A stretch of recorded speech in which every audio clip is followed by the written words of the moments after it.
ዕለት መግብና ለማህበን احنا نزودلنا بدلنكم زحدقنا لهم بدلنا حسنا دقلنا فوادحنا نامبر فتنا يتتونا قسن حيلين كبرن نزل علم نتكاي مأمين وزت يا مريم بنا قدس جبريل من السلام تعالى السلام لكم حلنا غدن قلي خير سكاخون دنقلي خير بدي جابير تواد قويتا سراويت سلام لكم لكم نسخك عن السبرقتي بركر سخم رغي وملتصقا جابير مساقي وفي السدس فالكي فتياتنا سريلنا نفت ودغيس كرسوس منتانا حريت لمن لنا امين اين السحاس قلوت وقويتا بزماعة زياب كن ميخاب تقباركم بقال حسابكم بقلو واسطنا زحطانا يو الصغار حرون مبقر سبن سلازقونكا انت تقدس مكالكا تعرقنا نحدقلنا واملاق سلام كن حضر سلامات ويتابنا نبزانا يدك اسق زينا خاب كل چنكتنا صاقبرنا خاب كل خفاتن خاب كل فتنا سلام كحلونا خانا سلام الأقال أخلنا سقام رهرا انت مبقر سبزقونا حدا ودخا بتنا املاقنا مدحنا نيس كورسوس بتبون مسن كبرون وداسين كرمان زلوكا معري خام زغونا هوت منفس قدس مسكانا يقباكا جنزل العالم عالمين امين حنا وسوكف ساعات صلى صلوات وبويتا محرنا محرت كونا بزحلنا وامنو سوكف ساعات انجزين نفس سماينا مدرين بخبرة سجرت كاكورسوس من املاقنا وعنا وعيت اقسم زخمرات سمعت ملاخار روحن اتمعنا زغدا مام حتى تنياتا تمحر حتى من الساعات من يسبه وقتنا بدرم موت زي تدلي من تصبيهم زلة تصفى سمايات كرهبو كلنا بدحنا تتقدم وقيت أبزا ساعاتي أنا كل ساعات اللي معنا نتقبل يوتناك أنا علنا تزادات كان قبر مرحنا منفسنا قدس سقانا حساباتنا ننسى تمنيتنا ونسمر حمامنا فوس حتياتنا حدا قلنا كاب كل خفا حزن سكات برد عنا بلونا نكون عقب قدس الملأ حلونا نوهدات ابنت كان من رحمتي نابت زي مرمرن زي وسنة تطيعن بس أحد لنا سخان زي العالم بروخي أمين أوغويتا وعاد قررنا مسكانا خمزيلنا خمسلف سمايات نبرابونا سمكاي كدس من قصغا تمسا وعاد كان تاب سمايكم دمان دريقون عدت مقبنا على محبنا نانز ودلنا بدلنكم تحدقنا لهم بدلنا نوسانا دقلنا كوكفاد احنا نمبر فتنا يتأتونا نقسن حيلين كبر نزل عالم نتكايمو أمين وزت يا مريم ناي قدس جبريل ملا سلام تا سلام لكلكو حنا خدن قليخي بسقاخون دنقليخي ودي جابير تبعات كويتا سراوي سلام لكلكو الشريكة عن السبرفتيخي فركر سخون برغيهم تسقا يا بيهر مساقي اوف سدس والكي حتيات ناصري لنا نفتو ودخ يسوس كريستوس ننتانا محرت لمن لنا امين يا بيهر اسمعنا يا بيهر قبول ترفق زيانا دما أملاخي بارخ لنا آمين ስለዝነበረና ናይ ጸሎት ግዜ ንኣምላኽና ስብሓት ይኹኖ ካብ ዝቐፂሉ ንሎሚ ከም ፈቓድ ኣምላኽ ከምቲ ኩሉ ግዜ ብቤተ ክርስቲያንና ዝወሃበና ትምህርቲ መጽናዕቲ መጽሓፍ ቅዱስ ንሎሚ ድማ ድግማ ወይ ድማ ጽማቕ መልእክቲ ቀዳመይቲ መልእክቲ ጴጥሮስ ምዕራፍ 1 ክሳብ 5 ክቐርበልና እዩ ትምህርትና ምን ኸውን ኣቦታት ሎሚ የቕሬታ أبا ممري داكوني كمي كان هذا عند غنيها እግዚአብሔር መስገን ሰናይ እሺ ሓውና መምህር ተኽሉ ንሎሚ ዝተዳለወ ትምህርቲ ክምህረናይ እግዚአብሔር ኣምላኽ ንዑ ተዛረባ አንደበት ንዓና ደስተውዕል እዝነ ልቦና ይሃበና እሺ መምህር ሼር ክትብላ ታስክሪኑ እሞ መድረክና ኣባኻ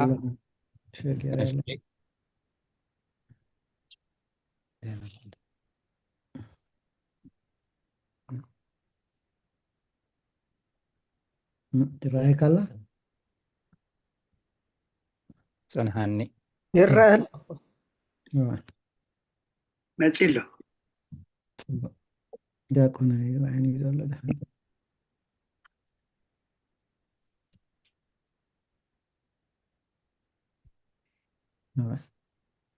نتسألك الله ديكون نجمر أكيد حنجمر ندحر مسيلكم هالي جمر أنا تعيش مخدمر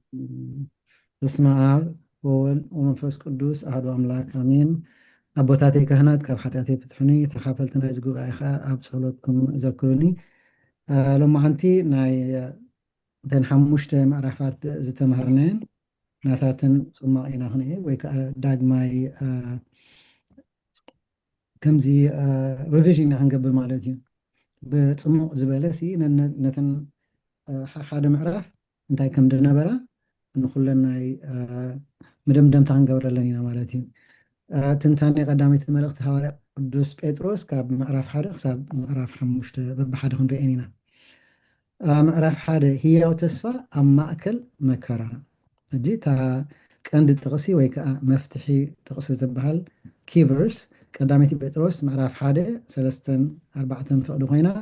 እቲ ኢየሱስ ክርስቶስ ካብ ምዉታት ብምትንስኡ ብበዝሒ ምሕረቱ ናብ ህያው ተስፋ ከም ብሓድሽ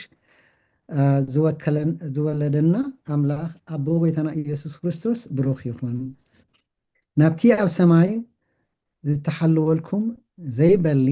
ዘይረክስ ዘይፀምሉ ርስቲ መታን ናብኡ ክንበፅሕ እዩ ዝምህረና ደሎ ማለት እዩ። እዚ እተዋሃበና ናታ ፅማው ከዓ እንታይ ትብል ሓዋርያ ቅዱስ ጴጥሮስ ነቶም ኣብ ስደት ዝነበሩ ክርስቲያን መንነቶም ኣብቲ ስሉሳዊ ምርጫ ኣምላኽ ኣብን ወልድን መንፈስ ቅዱስን ማለት እዩ ከም ዝተመርኮሰ የዘኻኽሮም። እቲ ቀንዲ መልእኽቱ ድሕነትና ኣብቲ ብትንሳኤ ክርስቶስ ዝተረኽበ ህያው ተስፋ ከምኡውን ኣብቲ ሰማይ ዝተዓቀበ ዘይበሊ ርስቲ ምዃኑ እዩ ዘረዳእና። እዚ ዘጋጥሞም ዘሎ መከራ ድማ ከምቲ ሓዊ ንወርቂ ዘንፀሆ ንእምነቶም ንምንፃሕ ንክብሪ ኣምላኽን ዝኸውን ምዃኑ ይምህሮም። ኣብ መወዳእታ ድማ በዚ ተስፋ እዚ ተደሪኾም ብቅድስናን ብፍርሃትን ኣምላኽን ክነብሩ ይፅውዖም። እዚ ንዕኦም ጥራሕ ዘመልክት ዘይኮነስ ንዓና እንከላ ግን ኣብቲ መግለፂ ከምኡ ክብል ከሎስ ንዕኦም ከምዚ ተባሂሎም ነይሮም ከይንብል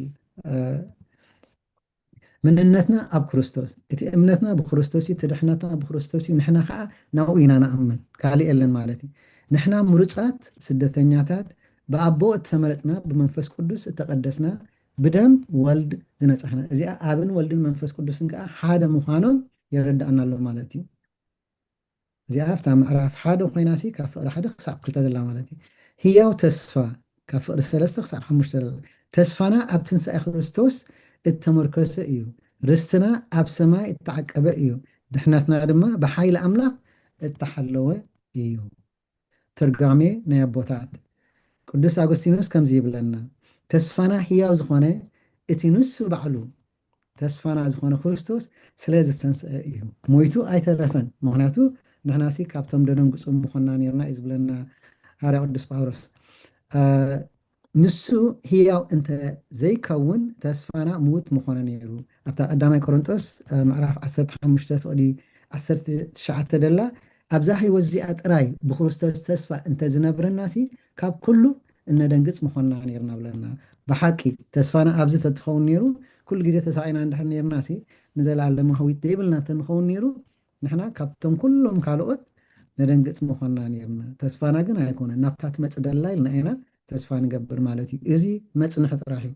نحنا أقايشينا تاسال سيتي ألاما مكرا زين كافر شدشتة كساب تشعت لله مالتي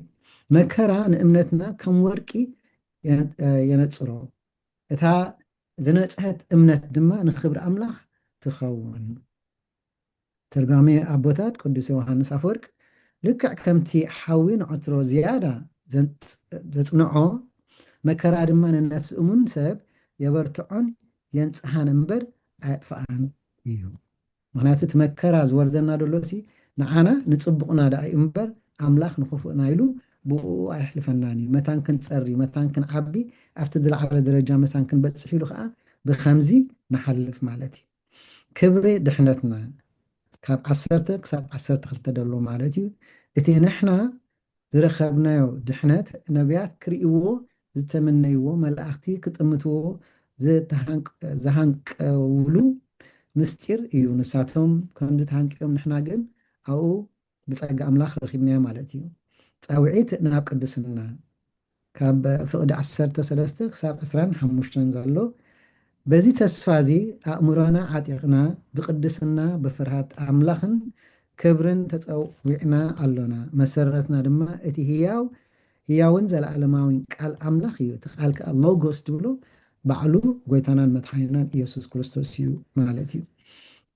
قال بمجمرتا نبري اتقال دما أب أملاخ نبري اتقالون أملاخ نبري إزي بمجمرتا أب أملاخ نبري إزي أولنقال يوحنس معرف حادة كافر حادة كساب كلتا زولو إيقن كل جزي بتناي متحب صلو زولو كافر حادة كساب 10 شعاتي كل جزي معلتاوي ندوغمو صلوتي مالتي من مهانو كرد أننا عنايلو أو تسرع لنا ببوثات مالتي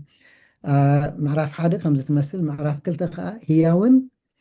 ኣእማን ኣብ መንፈሳዊ ቤት መቅደስ ኣእማን ክብሎ ከሎሲ እቲ እምኒ ናይ ብሓቂ መን ከም ዝኾነ እቲ ዝተዓናዓቐ እምኒሲ እምኒ መኣዝን ከም ዝኾነ እዩ ከረዳእና ማለት እዩ። መፍትሒ ጥቕሲ ወይ ከዓ ኪቨርስ ንብሎ ቀዳማይ ጴጥሮስ ምዕራፍ 2 ፍቕዲ 9 ንስኻትኩም ግና ካብ ጸልማት ናብቲ ግሩም ብርሃኑ ዝተፀዋዕኩም ንስለ እቲ ሰናይ ግብሩ ምእንቲ ክትነግሩ ሕሩያት ወለዶ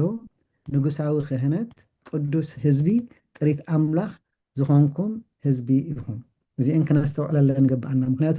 ነዚኣ ካልኦት እምነት ብካልእ ገይሮም ስለ ዘሽርፍዋ ኣፀቢቕና ክንሪኣ ኢና። ሕሩያት ወለዶ ኢና፣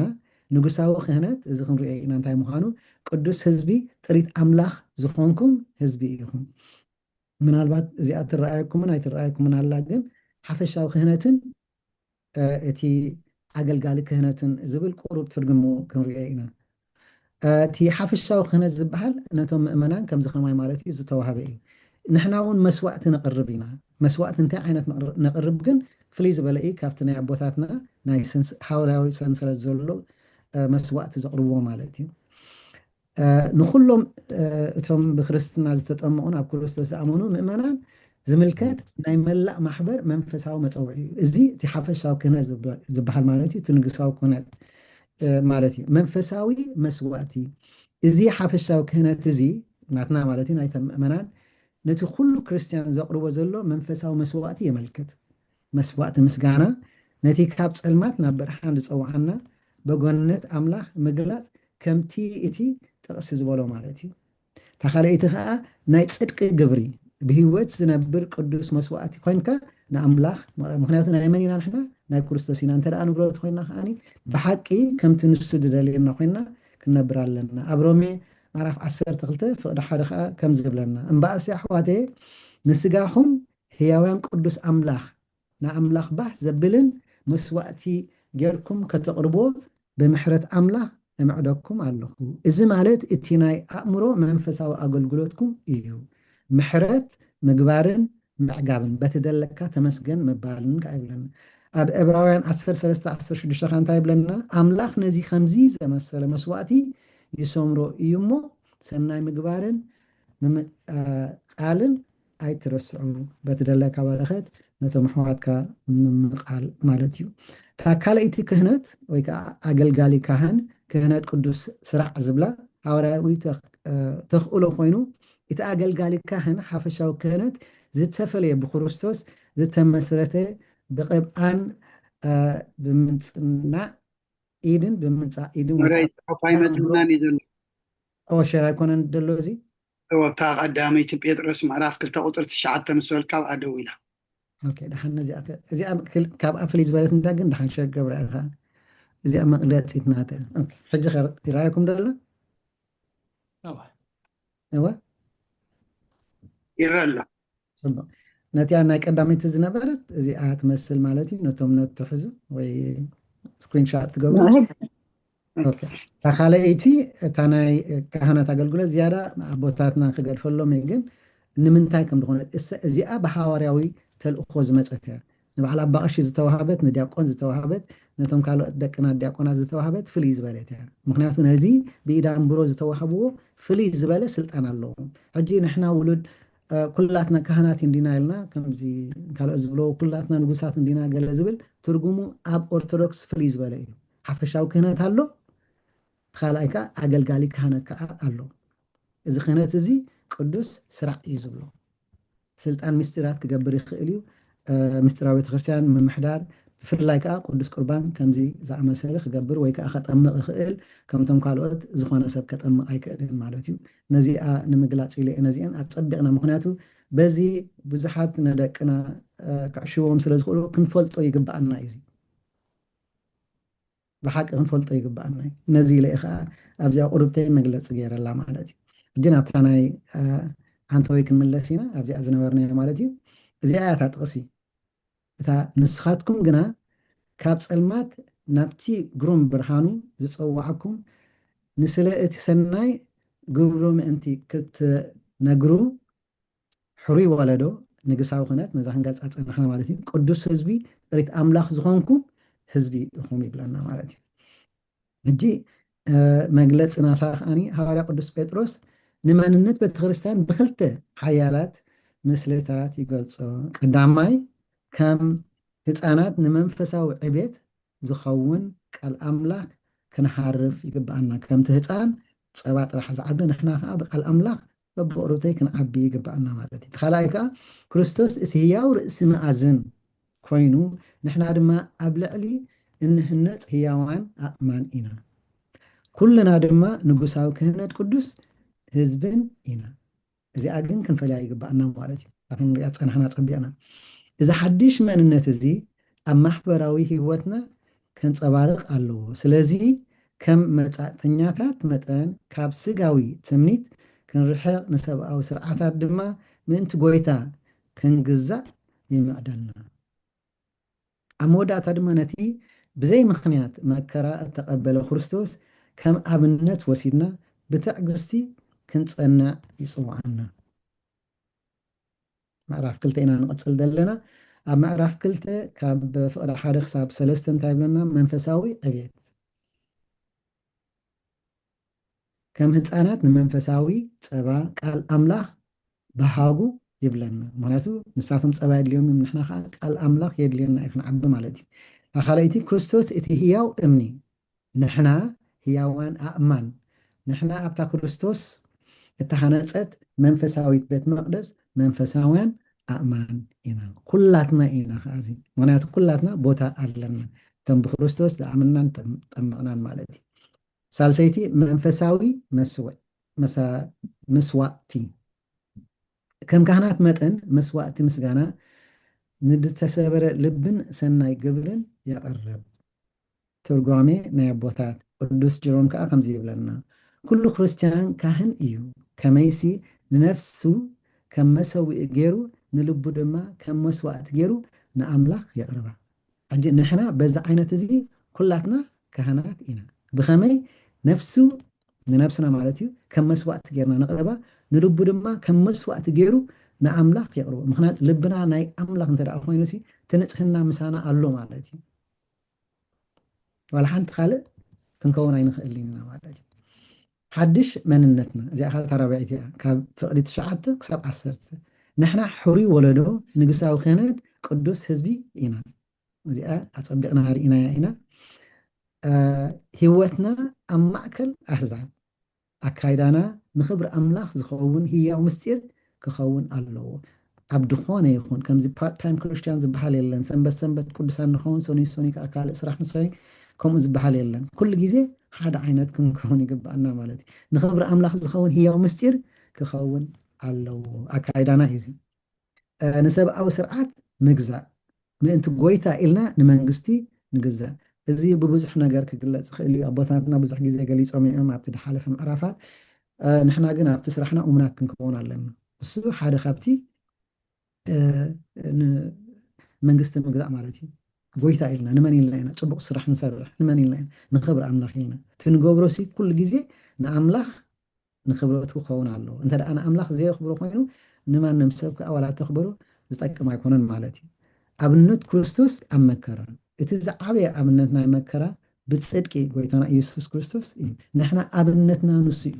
እቲ ታርጌት ንገብሮ ንሕና ክርስቶስ እዩ ምክንያቱ ንዕኡ ርኢና እቲ ዝገበሮን እቲ ዝበሎን ክንገብር ኢና ንፍትን ማለት እዩ ምዕራፍ 3 ግብራዊ ቅድስና ኣብ ሓዳር ኣብ መከራ እዚ ንሰብኡት ኣሎ ነንስትኽ ኣሎ ማለት እዩ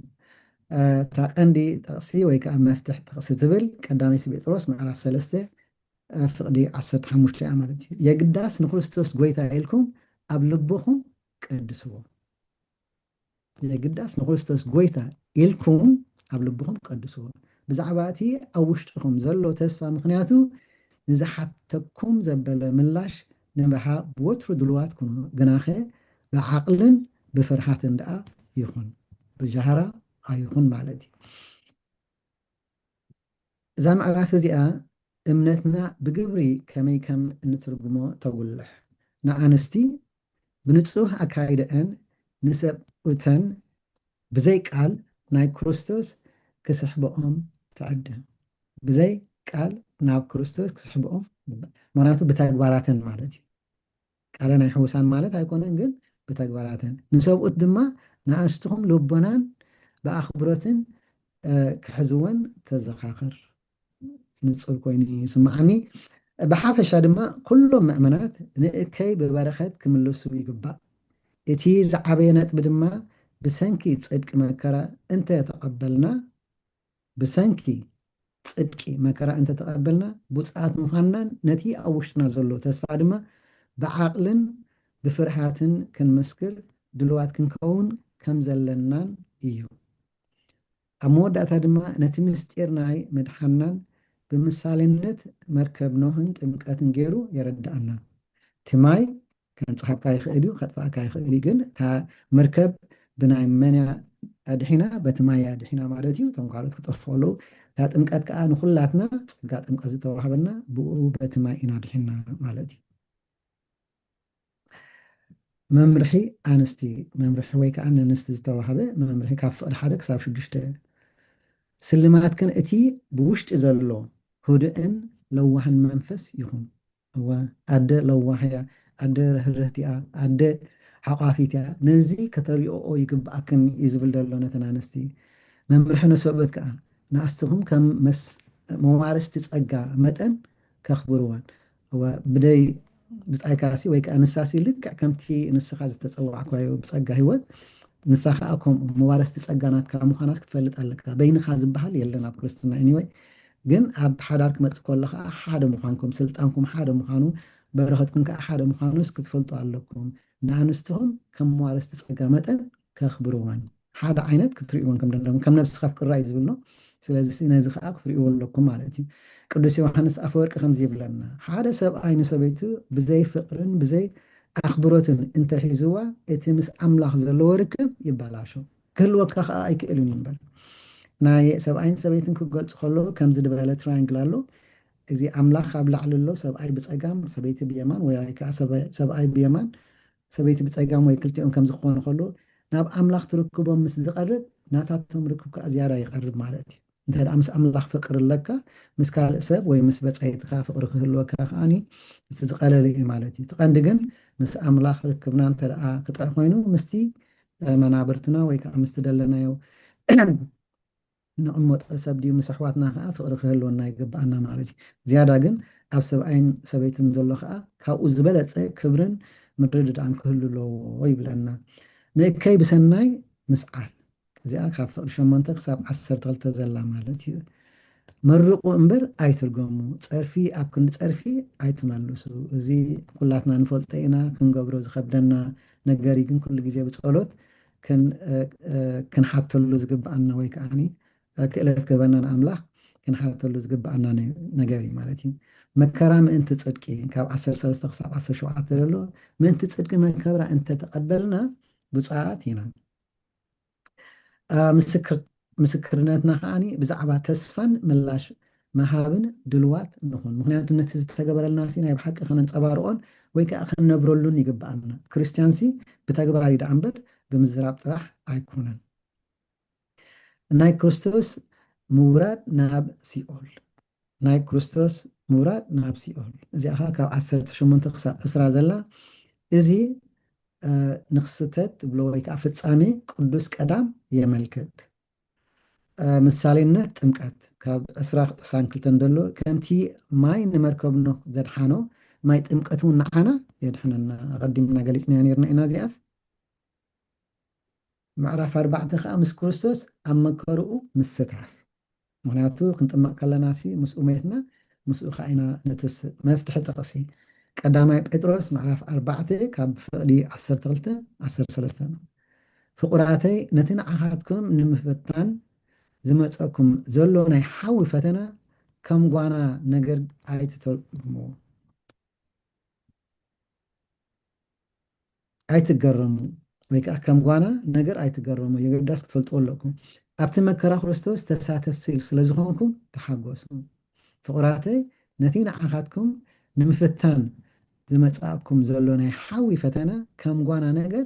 ኣይትገረሙ ምክንያቱ ነቲ መከራ ክመፀና ከሎሲ ከም ክርስቲያን መፀን መከራ መፀና ኢልናስ ክንፅበ ይግባአና ሓድሽ ኣይኹንኩም እዩ ዝብለና ዘሎ ፅማቅ ናይ ምዕራፍ 4 እዛ ምዕራፍ እዚኣ ንመከራ ከም መሳርሒ መንፈሳዊ ዕቤት ጌራ እያ ተቕርቦ ምክንያቱ መከራ ተረኣ ኮይኑሲ ኣብቲ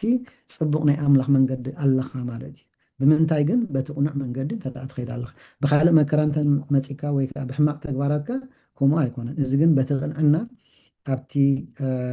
ደወይ ወይ ከዓ ኣብቲ መንገዲ ቁኑዕ መንገዲ እንተረኣ ኣለኻ እሞ መከራ መፂካ ግን እዚ ፅቡቅ እዩ ማለት እዩ በቲ ሓሳብ ክርስቶስ ማለት ብፍታው መከራ ብምቕባል ካብ ሓጢኣት ከም እንዓርፍ ትምህረና እቲ መወዳእታ ከም ዝቀረበ ብምዝክካር ህይወትና ብንቕሓት ኣብ ጸሎት ብሓያል ፍቅርን ብሓድሕድ ምግልጋልን ክትምላእ ትፅዋዕ እቲ ዝዓበየ መልእኽቲ ድማ ነቲ ናይ ሓዊ ፈተና ከም ዘይተፀበናዮ ነገር ዘይኮነስ ከም መካፈል መከራ ክርስቶስ ጌርና ሓጎስና ክንቅበሎን ነፍስና ነቲ እሙን ፈጣሪ ከነማሕፅንን ትፅዋዕና ሕጂ ናይ ሓዊ ፈተና እንተረኣ ኮይኑ ሲ ከም ዘይተፀበናዮ መከራ ኣይኹን ከም መካፈልቲ መከራ ክርስቶስ እንተረኣ ኮይና ከምቲ ንሱ ብመከራ ዝሓለፈ ንሕና እውን ብመከራ ሓሊፍና ክንፀሪ ምዃንና ያ ትምህረና ዘሎ ማለት እዩ ካብ ፍቅዲ 1 ክሳብ 6 ዘሎ ብምዕራፍ 4 ብሓሳብ ክርስቶስ ማዕጣ እቲ ብስጋዊ መከራ ዝፀገበ ካብ ሓጢኣት ይዓርፍ ህይወት ኣብ ምድሪ ብኣመለኻኽታ መወዳእታ ዘመን ሕጂ እቲ ደለናዮ ደይኮነሲ ነቲ ንመፀሉ ደለና ተስፋሲ ብኡ እንዳርኣና ክንነብር ከም ደለና ልቦና ፀሎት ሓያል ፍቅሪ ምቕባል ኣጋይሽ ምግልጋል ምክንያቱ ሰናይ ነገር እንዳገበርና ክንፅበቕ ከም ደለና ማለት እዩ ናይ ትርጉም ኣቦታት ዝሃበው ከዓ ቅዱስ ዮሃንስ ኣፈወርቂ ከምዚ ይብለና ፍቅሪ ንብዙሕ ሓጢኣት ትኸድን እያ እሞ ንብፃይካ ብፍቅሪ ይቕረ ምባል ካብ ሰማዕትነት ንላዕሊ ንሓጢኣትካ ከስተርሴርካ ይኽእል እዩ ማለት ሓጢኣትካ ክሕደገልካ እንተረኣ ደሊኻሲ ናይ ብሓቂ ንብፃይካ ኣፍቅሮ ብልቢ ኣፍቅሮ በቲ ሓቂ ዝኾነ ፍቅሪ ናይ ክርስቶስ ጌርካ ኣፍቅሮ ሳልሰይቲ ሓጎስ ኣብ ማእከል ናይ ሓዊ ፈተና እዚኣ ካብ ፍቅዲ 12 ክሳብ 14 ኣብ ምዕራፍ 4 ኢና ዘለና ማለት እዩ መከራ ምልክት ናይ ምስታፍ ኣብ መከራ ክርስቶስ ማለት እዩ መከራ ኣብ ሓቂ ኮንካ ምስታፍ መከራ ምስ ክርስቶስ ምስታፍ ማለት እዩ እታ ራብዒቲ መከራ ከም ክርስቲያን መከራ እንተፀገምና ነውሪ ዘይኮነስ ክብሪ እዩ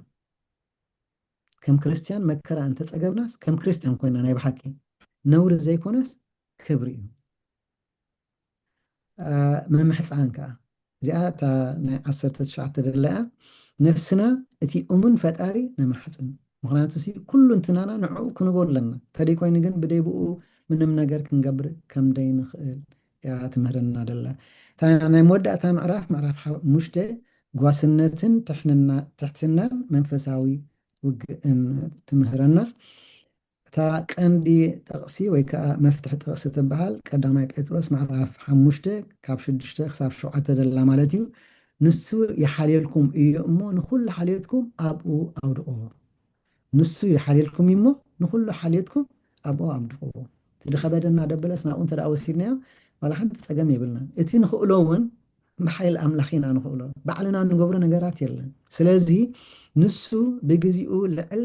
ምእንቲ ከብለኩም ኣብ ትሕቲ እቲ ሓያል ኢድ ኣምላኽ ትሕት በሉ መግለፂ ናይዛ ምዕራፍ 5 ኣብዛ ናይ መወዳእታ ምዕራፍ ሓዋርያ ቅዱስ ጴጥሮስ ከምዚ ይብለና ንቤተ ክርስቲያን ከም ሓንቲ ስድራ ቤት ገይሩ ናይ መወዳእታ መምርሒ ይህብ ንቀሳውስቲ ወይ ከዓ ንካህናት ንመጓሲ ኣምላኽ ብፍታውን ብኣብነትን ክጓስይዎም ይምዕድ ካህነ ብኣምነት ክምህሩ ካህን ዝበለካ ግበር ካህን ዝገበረ ትግበር ከምኡ ዝበሃል የለን ኣቦታትና እውን ከምኡ ያምኑን እዮም ኣቦታትና እውን ከምኡ ኣይገብሩን እዮም ንምእመናን ድማ ንሓድሕድኩም ብትሕትና ክግዝኡ ይምህርና ኣና ከዓ ብትሕትና ክንነብር ወይ ከዓ ነንሕድሕና ክንፋቐር ምክንያቱ ሓደ ኣካል ክርስቶስ ኢና ኩላትና እቲ ቀንዲ መልእኽቲ ድማ ንኩሉ ትሕትናና ኣብቲ ዝሓልየልና ኣምላኽ ምውዳቕ እዩ ንኩሉ ትሕትናና ከዓ ኣብቲ ዝሓለየልና ኣምላኽ ምውዳቕ እዩ ድሕሪኡ ነቲ ከም ዝጓዝም ኣንበሳ ዝኾነ ሰይጣን ብንቕሓትን ብፅኑዕ እምነትን ክንቃወሞ ይፅዋዕና ኣብ መወዳእታ ድማ በቲ ዝዓበየ ናይ ተስፋ ቃል ማለት እቲ ፀጋ ኣምላኽ ዝተዋሃበና ባዕሉ ክሕግዘናን ከፅንዓናን ምዃኑ ብምስካር መልእኽቱ ይዛዘም መምርሒ ንጓሶት ኣምላኽ ብፍታውን ብኣብነትን ጓሲ ይብሎም ካብ 1 ክሳብ 4 ዘላ ማለት እዩ ካብ 5 ስጋዕ 7 ትሕትናን ምውካልን ኩሉ ሓሌትና ኣብ ኣምላኽ ነውድቆ እዚኣ ኣብ ምሳሌ 3 ምዕራፍ 3 ፍቅዲ 5 ዘላ ብምሉእ ልብኻ ብእግዚኣብሔር ተኣምን ኣብ ልቦናኻ ኣይትፀጋ እዚ ብሓቂ እንተደኣ ናብ ኣምላኽ ተፀጊዕና እቲ ኩሉ ንገብሮ ሰናይ ከም ዝኾኑ ወይ ከዓ እቲ ኩሉ ንምንየውን ንዓና ከም ንረኽቦ እዩ ዝምህረና ኣብዚኣ 3 ነገር ኣለዋ ምትእምማን ኣሎ ወይ ከዓ ትራስት ኣብቲ ፀጋ ኣምላኽ ዘሎ ምትእምማን ማለት እዩ ናይ ብሓቂ ምርጋዕ ወይ ከዓ ፒስ ክህልወካ ማለት እዩ ኣብ ክንዲ ጭንቀትን ንጥዕናና ከዓ ሰላምን ልብናን ዝወስደልና ንሕና ነቲ ፀቕጢ ናይ ኣምላኽ ብምሃብ ሰላም ክንረክብ ንኽእል ማለት እዩ እታ ሳልሰይቲ ምፍቃድ ማለት እዩ ሰረንደር ንኣምላኽ ብምሉእ ልብኻ ነዛ ናይ ምሳሌ 3:5 ዘላ ማለት እዩ ንዕኡ ንኩሉ ዝከኣሉ ኣምላኽ ንዕላማታትና ንፀጋማታትናን ኣረኪብና ሙሉእ ስልጣን ምቕባል ማለት እዩ ንዕኡ እንተደኣ ሂብናዮ ባዕለይ ክፀረልኩም ስለ ዝበለና ፀገም የብልናን ማለት እዩ ናይ ኣቦታት ትርጉም ከዓ ከምዚ ይብለና ማለት እዩ ኣባ ይስሐቅ ሶርያዊ ሓደ ሰብ ትሕትና ምስ ዝረክብ ኣምላኽ ንኩሉ ሓጢኣቱ ይሓድገሉ ትሕትና ክሳዕ ክንደይ ክብርቲ ምዃነ ንንእሽተይ ንዓብይ ንገለ ኣይበለና ትሕትና ጥራሕ ኢሉ ሓደ ሰብ ትሕትና ምስ ዝረክብ ኣምላኽ ንኩሉ ሓጢኣቱ ይሓድገሉ ትሕትና እታ ወዲ ኣምላኽ ክርስቶስ ባዕሉ ዝተዓጠቐላ ኪዳን እያ እዚኣ ከዓ ናይ ኣምላኽ ምዃና ካብኡ ከም ድመፀት ምዃና እዩ ዝገልፀልና ዘሎ ማለት እዩ ሳልሰይቲ መንፈሳዊ ውግእ እዚኣ ካብ ፍቅዲ 8 ክሳብ 9 ዘላ ንቑሑ ተዓጠቑ ፀላኢኹም ዲያብሎስ ዝጓዝም ኣንበሳ ይዘውር ኣሎ ኩሉ ግዜ ንሱ ከጥፋእና እዩ ዝሓስብ ንሕና ከዓ ዕጡቃት ኮይንና ክንፅንሕ ኣለና ተደይ ኮይኑ ግን ሓንሳብ ስልጥ እንድሕር ጌርካ ከቢድ እዩ ንክትምለስ ማለት እዩ ካብ ፍቅዲ 10-11 ዘላ ከዓ ናይ ኣምላኽ ተስፋ እቲ ኣምላኽ ኩሉ ፀጋ ባዕሉ ከፈፅመኩም ከፅንዓኩም ከበርትዓኩም ክስርተኩም እዩ ናይ መወዳእታ ሰላምታ እቲ ኣብ ክርስቶስ ካብ ፍቅዲ 12-14 ዘላ ማለት እዩ እቲ ኣብ ክርስቶስ ጥራይ ዝርከብ ሰላም ምሳኻትኩም ይኹን ይብል ኣብዛ 5ይቲ ምዕራፍ ቀዳመይቲ መልእኽቲ ጴጥሮስ ብዙሕ ግብራዊ መምርሒታትን ንረክብ እዚ ሰሌዳ እዚ ከዓ እዚ ዝመፅእ ማለት እዩ እቲ ሃዋርያ ቅዱስ ጳውሎስ ግበሩ ወይ ከዓ ኣይትግበሩ ዝብል እንዲ ነጥብታት ተቃሊዑ ይቐርብ እዚ ድማ ንሂወትና ከም መነፅር ኮይኑ ከገልግለና ይኽእል እዩ ጥራሕ ንክትርእይዎ መብዛሕቱ ብዙሕ ስለዝኾነ ኩሉ ክገብሮን ግን ከምዚ ይገብር ማለት እዩ ትንታነ ቀዳማይ መልእኽቲ ጴጥሮስ ካብ ምዕራፍ 1 ክሳብ 5 ዘሎ ነተን ኩለን ግበር ወይ ከዓ ኣይትግበር ዝብል እናጠቐሰ ከምዚ የርእየና ማለት እዩ መሰረት ሂወትና ይብል እታ ምዕራፍ 1 ትክንገብሮ ዝግባአና ሕቋኹም ኣእምሮኹም ተዓጠቑ እዚ ከዓ ድልዋት ኩኑ ማለት እዩ ብኩሉ ንብረትኩም ቅዱሳን ኩኑ እዚ ግበሩ ዝተባሃለ እዩ ኣብ ግዜ ዕድሽነትኩም ብፍርሃት ኣምላኽ ንበሩ ካብ ንፁህ ልቢ ንሓድሕድኩም በጋሕዲ ተፋቐሩ እቲኣ ኣይትግበሩ ትበሃል ከዓ እዚኣ ከምቲ ናይ ቀደም ትምኒት ስጋ ኣይትመለሱ እዚኣ ኣብ ምዕራፍ 1 ዘላ ኮይና ምዕራፍ 2 ከዓ ከምዚ ይመስል እታ ሰዓተይ ክሪኣ እሞኒ ምክንያቱ ብዙሕ ሕቶታት ክህልወኩም ይኽእል እዩ መንነትና ኣብ ማሕበረሰብ ዘገባእ ነገራት ብዙሕ ኣለና ነቲ ህያው ንፁህ መንፈሳዊ ፀባ ቃል ኣምላኽ ባህጉ ወይ ከዓ ብህጊ ክህልወና ኣሎ መንፈሳዊ መስዋዕቲ ክንገብር ይግባአና ምስጋና ፀሎት ሰናይ ግብሪ ኩሉ እዚ ክህልወና ይግባእ ኣብ ማእከል ኣሕዛብ ኣካይዳኹም ፅቡቅ ይኹን ኣብ ዝኾነ ይኹን ቦታ ፅቡቅ ይኹን ናይ ሰብ ክትርኢ ዘይኮነሲ ኩሉ ግዜ ኣምላኽ ከም ዝርአየና ክንፈልጥ ይግባአና ብኡ ከዓ ኣካይዳና ፅቡቅ ክኸውን ይማዕደና ማለት እዩ ምእንቲ ጎይታ ኢልኩም ንሰብኣዊ ስርዓታት ተገዝኡ ምእንቲ ጎይታ ኢልኩም ንኩሉ ሰብ ኣኽብሩ ንሓዋት ኣፍቅሩ ንኣምላኽ ፍርህዎ ሰናይ እናገበርካ መከራ እንተመፀካ ብትዕግስቲ ፅሮ እቲ ኣይትግበር ዝበሃል ከዓ እዚ ይመስል ማለት እዩ ኣብ ምዕራፍ 2 ንኩሉ ክፍኣት ምጥባር ግብዝና ቅንዓትን ሓሜትን ኣርሕቁ ናይ ብሓቂ ንኩሉ ክፍኣት ምጥባር ግብዝና ቅንዓትን ሓሜትን ኣርሕቁ ናጽናትኩም ከም መሸፈኒ ክፍኣት ኣይትግበርዎ ምዕራፍ 3 ከምዚኣ ትመስል ሂወት ኣብ ሓዳርን ኣብ መከራን ግበሩ ዝበሃል እዩ ኣንስቲ ንሰብኦትኩን ተገዝኦኦም ብኣካይዳ ንምምራሕ ማለት እዩ ብኣብነት ሰብኡት ንኣንስትኹም ብልቦናን ብክብረትን ሓዝወን ኩላትኩም ሓደ ልቢ ርሕራሕን ትሕትናት ይሃልኩም መርቁ እምበር ኣይትርገሙ ፀርፊ ኣብ ክንዲ ፀርፊ ኣይትመልሱ ንክርስቶስ ኣብ ልቦኹም ቀድስዎ ብሓቂ ኣምልኽዎ ማለት እዩ ብዛዕባ ተስፋኹም ምላሽ ንብሃብ ወትሩ ድልዋት ኮኑ እቲ ዝተገበረልና ብግብርን ዋላ ብኣፍን ክንምስክር ይግባአና ዘይግባእ ነገራት ከዓ ኣይትግበሩ ዝበለ ኣንስቲ ብስልማትን ዓቅልን ህድኣትን እምበር ናይ ግዳም ጥራይ ኣይኹን ብወርቂ ዲ ዋላ ብዝኾነ ብሩር ዲገለመለ ምስላም እዚ ዋላ ሓንቲ ትርጉም የብሉን እዩ ዝብል ዘሎ ማለት እዩ ኣብ ክንዲ እከይ ወይ ኣብ ክንዲ ፀርፊ ኣይትመልሱ ብጣዕሚ ክሊር ዝኾነ እዩ ነቲ ንሳቶም ዝፈርህዎ ኣይትፍርሁ ኣይትሰንብዱ ምክንያቱ ሰብ ከፍርሐና ይኽእል እዩ ፀላእ ሰናያት ከዓ ከምኡ ገይሩ ናብቲ ካልእ ነገራት ከእትወና ይኽእል እዩ ማለት እዩ ምዕራፍ 4 ምስ ክርስቶስ ኣብ መከራ ምስታፍ እቲ ክንገብሮ ዝግባአና እዚ ይመስል ብሓሳብ ክርስቶስ ፍታው መከራ ተዓጠቑ ፈቲኻ ማለት እዩ ንፀሎት ምእንቲ ክትነቕሑ ልቦና ይሃለኹምን ተዓጠቑን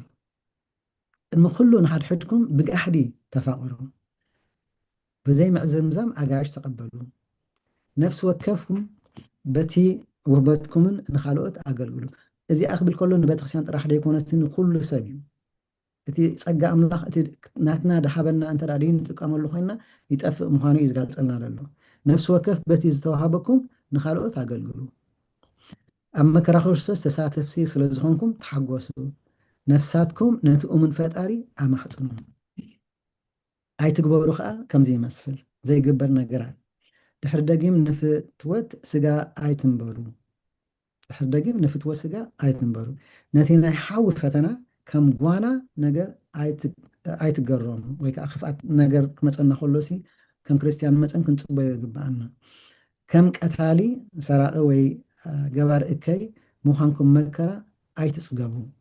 ከም ክርስቲያን መከራ እንተፀገብኩም ኣይትሕፈሩ እታ ናይ መጨረሻ ምዕራፍ 5 ማለት እዩ ትሕትና መንፈሳዊ ግእ ዝግባእ ነገራት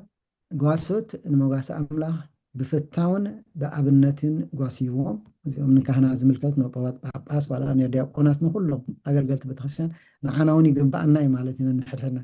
ኣቶም መንእሰይ ሽማግለታት ተገዝኡ ኩላትኩም ንሓድሕድኩም ትሕትና ተዓጠቑ ኣብ ትሕቲ ሓያል ኢድ ኣምላኽ ትሕት በሉ ንሱ ይሓልየልኩም እዩ እሞ ኩሉ ሓልየትኩም ኣብኡ ኣውድቑ ተጠንቀቑ ንቕሑ ምክንያቱ በላሕቲ ኩኑ እዩ ዝብለና ሂብና እዩ ከዓ እንተ ሓቲትና ስክውስኸና ከዓ ይኽእል እዩ ንዲያብሎስ ብእምነት ፀኒዕኩም ተቃወምዎ ብናይ ፍቕሪ ምስዓም ንሓድሕድኩም ሰላም ተባሃሃሉ እዚኣ ኣፀቢቕና ዝረኣናያ ኣብቲ ዳሓለፈ ምዕራፍ 5 ኣብቲ ግዜ ቅዳሴ ንገብሮ ናይ ምስዓም ወይ ከዓ ናይ ሕድገት ናይ ቅሬታ ምባል ማለት እዩ ዘይግባእ ነገራት ኣይትግበሩ ዝብል ጓሶት ብግዲ ምእንቲ ረብሓ ወይ ጎይቶት ብምዃን ኣይተገልግሉ ንረብሓ ኢሉ ካህን ወይ ከዓ ንፀመ ኢሉ ዝገብር እንተደኣ ኮይኑ ናይ ብሓቂ ካብቲ ናይ ኣምላኽ ወፂሎ ማለት እዩ ክብርን ምስጋናን ንእግዚኣብሔር ይኹን ንመልእኽቲ ቅድስቲ ቤተክርስትያን ፅኒኢልኩም ስለሰማዕኩም ኣብቲ እትገብርዎ ፀሎት እግዚኣብሔር ፅኒ ኢሉ ይስማዕኩም ስብሃት ለእግዚኣብሔር ልኡል ወለወላዲቱ ድንግል ወለመስቀሉ ክቡር ኣሜን ይቀኒለይ ቁርብተይ ብዝሕ ዝበለታ ካብተን ዳሓለፈ ኣሞኒ ድሓን ቁርብ أنا حبيلنا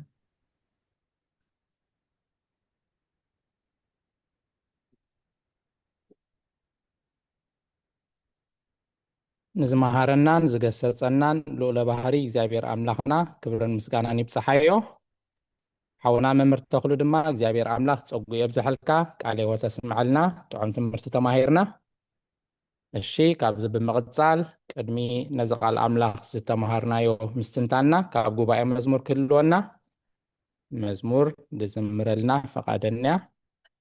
ናብ መዝሙር ክንሰግር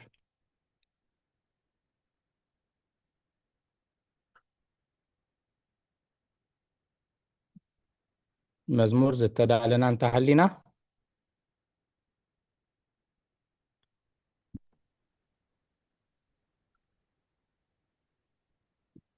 تدالو انت دي اللغة التانية ده ولد يكون حاول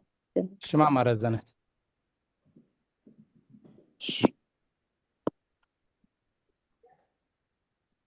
تدالي دي يكون كسا بعد بتحمل لي إليه እግዚአብሔር አብርሃልከ እሺ مولو إذا حفا بلا الله ديكون حاجة وي بحر ديت نمو ايوه زمري ملحفتين عاخنات كي ترى أنا وزميرة قدامي ديك العالم ثانك يو مع ማረዘነት እናሆከፍ እግዚአብሔር غني الله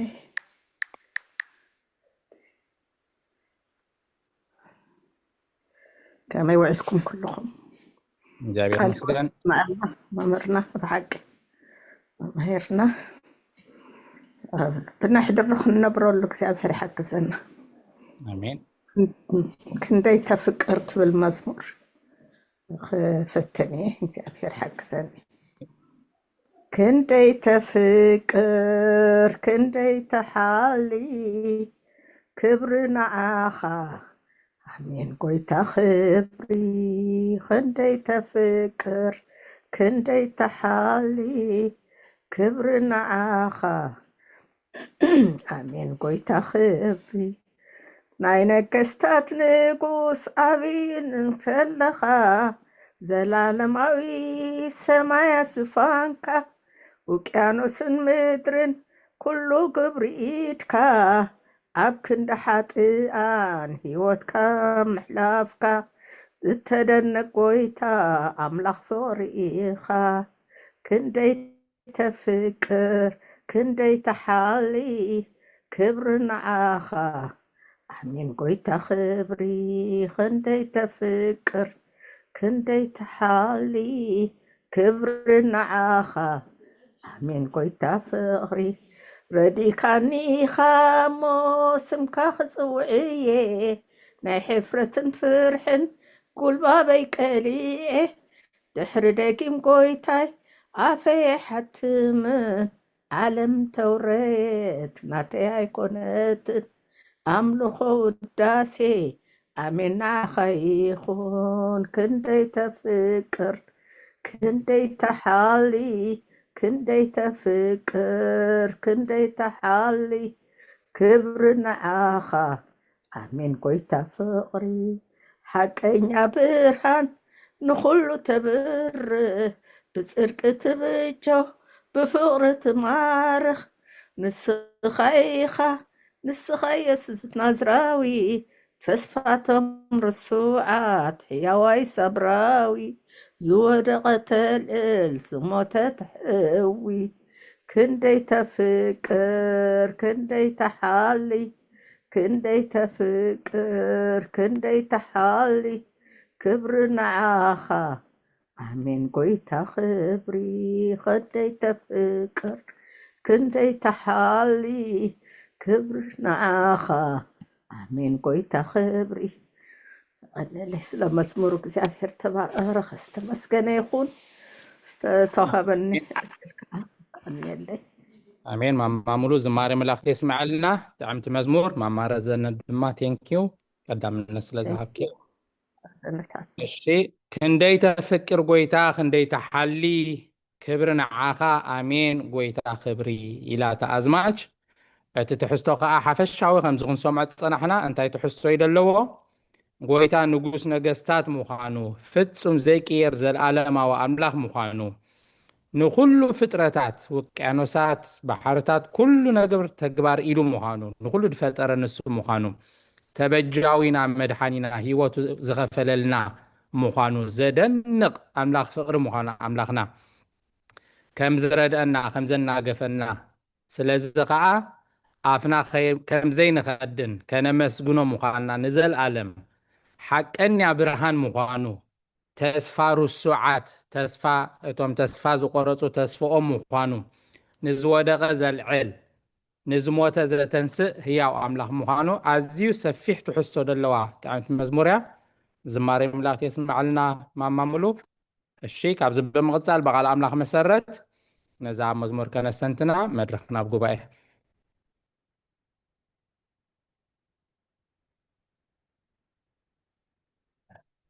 እሺ ጊዜና እንጠቀመሉ 5 ምዕራፍ ስለ ዝተማሃርና ሎሚ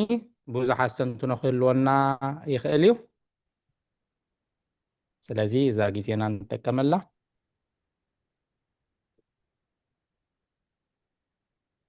ማነ ደኽፍትን ዲያቆን ወደይ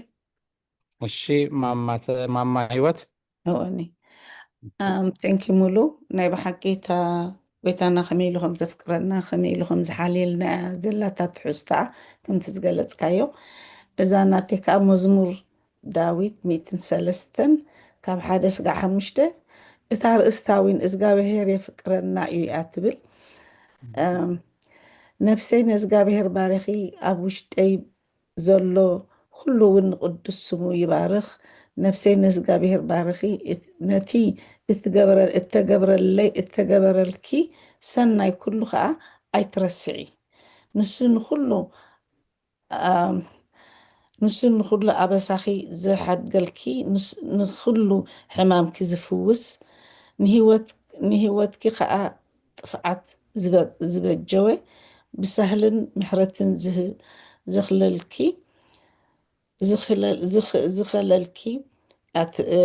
ንድልየትኪ ብፅቡቕ ነገር ዝፀግብ እዩ ንእስነትክ እውን ከም ነስሪ ትሕድሶ እስካዕ 5 ኣትብልታ ክስታይ ገይርያ ዘለኹም ስታ መዝሙር ትኸይድ ኢለ ቆርፀያ ዘለኹም ቃል ህይወት ተስማዕልና ማማ ህይወት መዝሙር ዳዊት መበል 103 ካብ ቁፅሪ 1 ክሳብ ቁፅሪ 5 ቴንኪዩ ቃል ህይወት ተስማዕልና እሺ ካልኦት ስትንዶ ዲያቆን ኸው ሽማ ማረዘን መዝሙር ዳዊት መበል 119 ካብ 7 እስካብ 72 ደላ ምህለላይ ኣብ ቅድሜኻ ይብፃሕ ከም ቃልካ እናድፈኒ ስርዓታትካ ምሄድካኒ ኢኻ እሞ ከናፍረይ ምስጋናኻ ከፈልፍላ እየን ኩሉ ትእዛዛትካ ፅድቂ እዩ እሞ ልሳነይ ንቓልካ ትነግር እያ ኣሜን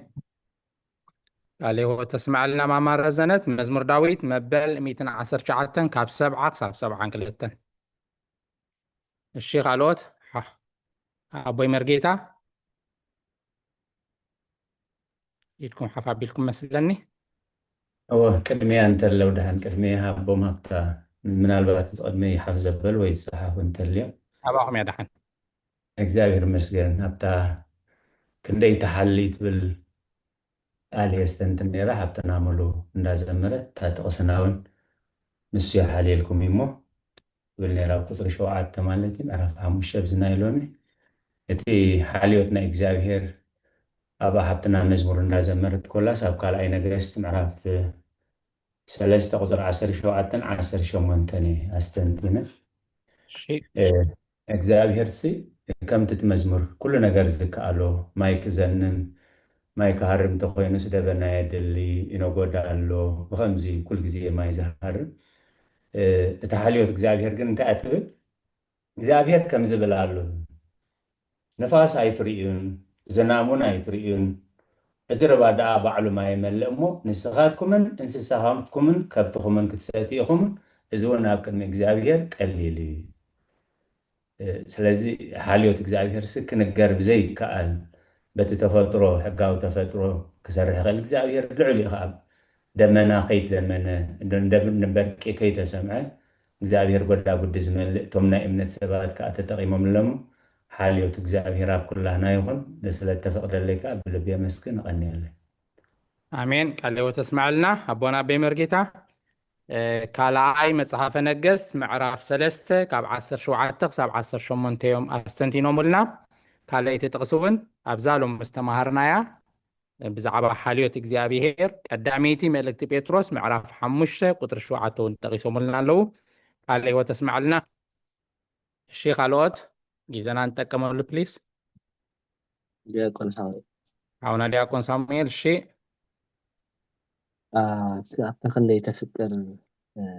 ትብል እያ ኣብ ቀዳማይ ዮሃንስ ምዕራፍ 4 ፍቅዲ 9 ኣምላኽ ብኡ ምእንቲ ብሂወት ክንነብር ኢሉ ነቲ ሓደ ወዱ ናብ ዓለም ብምልኣኹ እታ ፍቅሪ ኣምላኽ ንኣና በዚ ተገልፀትልና ኣሜን ቃል ሕይወት ተስማዕልና ሓውና ዲያቆን ሳሙኤል ቀዳመይቲ መልእክቲ ዮሃንስ ምዕራፍ 4 ቁፅሪ 9 እሺ ካልኦት ክንደይ ተፍቅር ክንደይ ተሓሊ ክብሪ ንዓኻ ኣሜን ጎይታ ክብሪ ክሳብ ክንደይ ከም ዘፍቅረና ክሳብ ክንደይ ከም ዝሓልየልና እታ መዝሙር ነዚ ከዓ ኣስፊሑ ፍቲ ትሕዝቶ ከዓ ፅቡቅ ገይሩ ገሊፅዎ ኣሎ እታ ኮር ሓሳብ ናይዛ መዝሙር ግን ናይ ጎይታ ፍቅርን ናይ ጎይታ ሓልዮትን ክሳብ ክንደይ ኣፍቂርና ኣፍቂሩ እንታይ ገይርልና ክሳብ ክንደይ ሓልየልና ብሓልየቱ እንታይ ገይርልና ክሳብ ሂወቶም ምኽፋል ኩሉ ሂወትና እውን ብሓልዮት ከም ዘንብረና ብሓለውኡ ከም ንነብር እሞ ምስጋና ከም ዝግብኦ እያ እታ መዝሙር እሺ ጊዜና እንጠቀመሉ ዲያቆን ሓዊ ሓንቲ I don't know ኢሎም ማርያም ዮሃንስ 3:16 I was expecting that ወሳኺ ክትብል ፀኒሕካ እሞኒ ኣምላኽ ሓደ ወዲ ዝኣመነ ኩሉ ናይ ዘለኣለም ሂወት ምእንቲ ክረክብ እምበር ከይጠፍእሲ ንዓለም ክሳዕ ክንዲዚ ኣፍቀራ እያ ትብል እሞ እታ ናይ ፍቅሪ መግለፂስ ክትብላ ፀኒሕ ቃል ሕይወት ተስማዕልና ሓውና መምህር ተኽሉ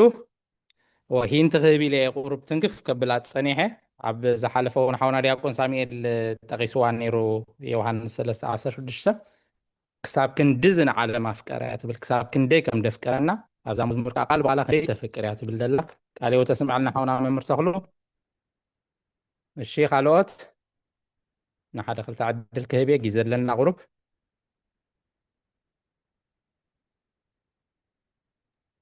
ዲያቆን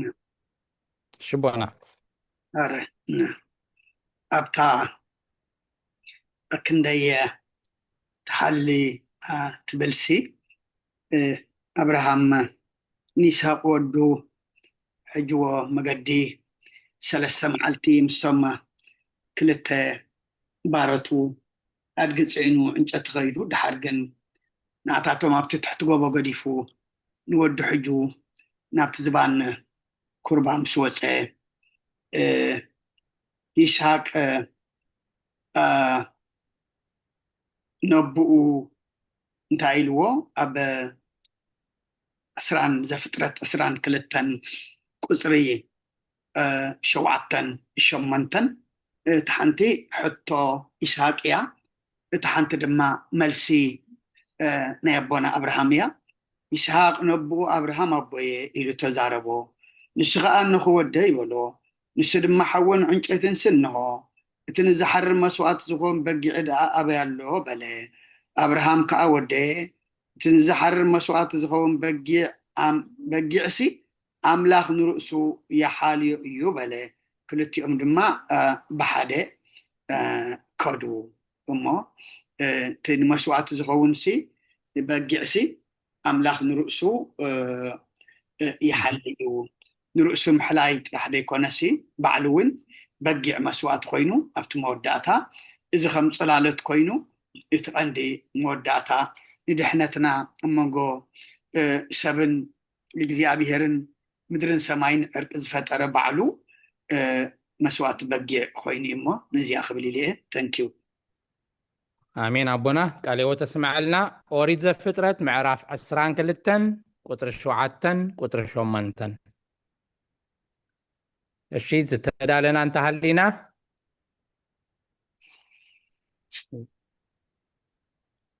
ዝተዳለና እንተሃሊና ሓፍትና ፍሮወይኒ ኢድካ ሓፍ ኣቢልክ መስለኒ እሺ يكون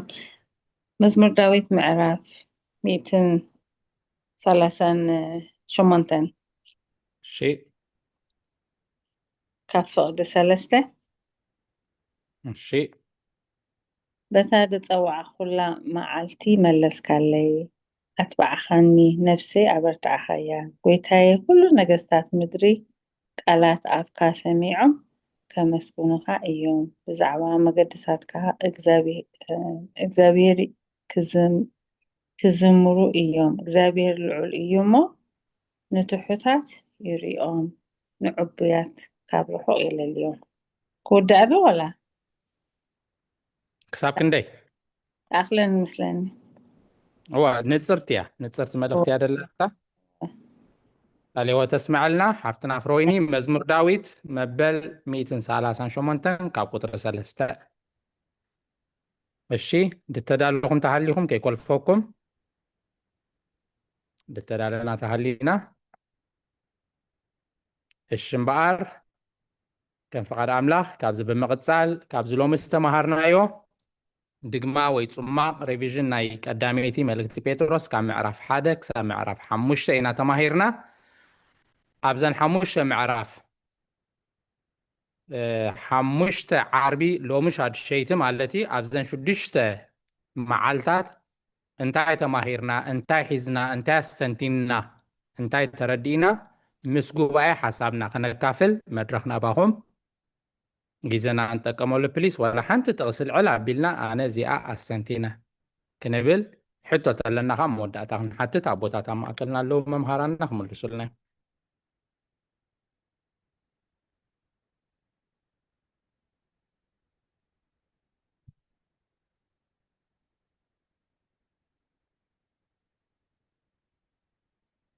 رجعنا يا بوزح حساب لكم يتقدم ما هبدا حن نتاجي زمان تكون تكمل لا غلطف كل فيلنا كنساتف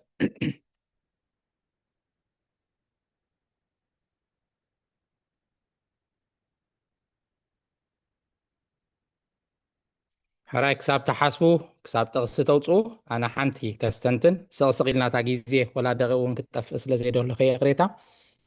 أب قداميتي ملكت بيتروس معراف كلته قطرة شعاتة يخستنتن دلي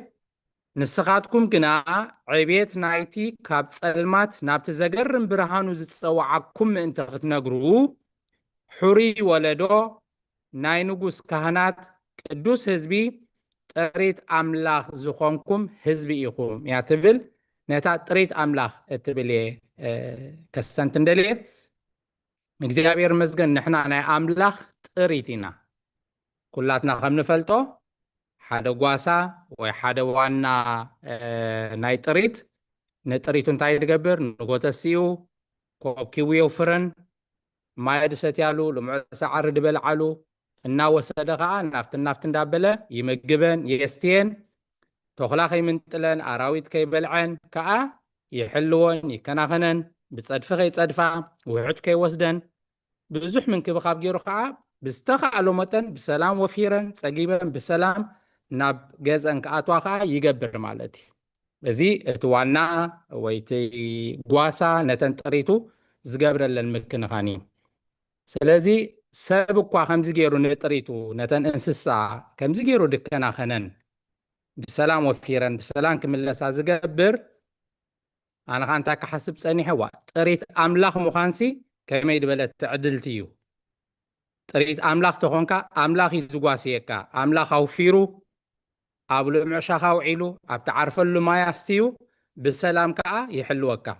من تعلق هي من تلكا سيطان كي ودقكا بزوح نجر كي قنفكا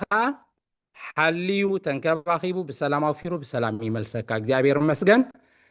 ስለዚህ እንታይ ከስተንትን ጸኒሐ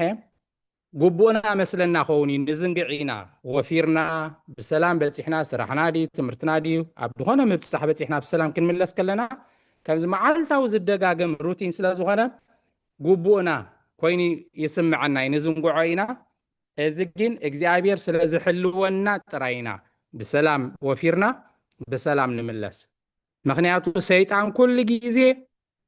نعانا خقود فلات أخورور يدوعل كن عنكف كن ودق كن السناخل أب قدمينا مندل هاتسن مع عنكفن كل جيزة مسدر بي سيطان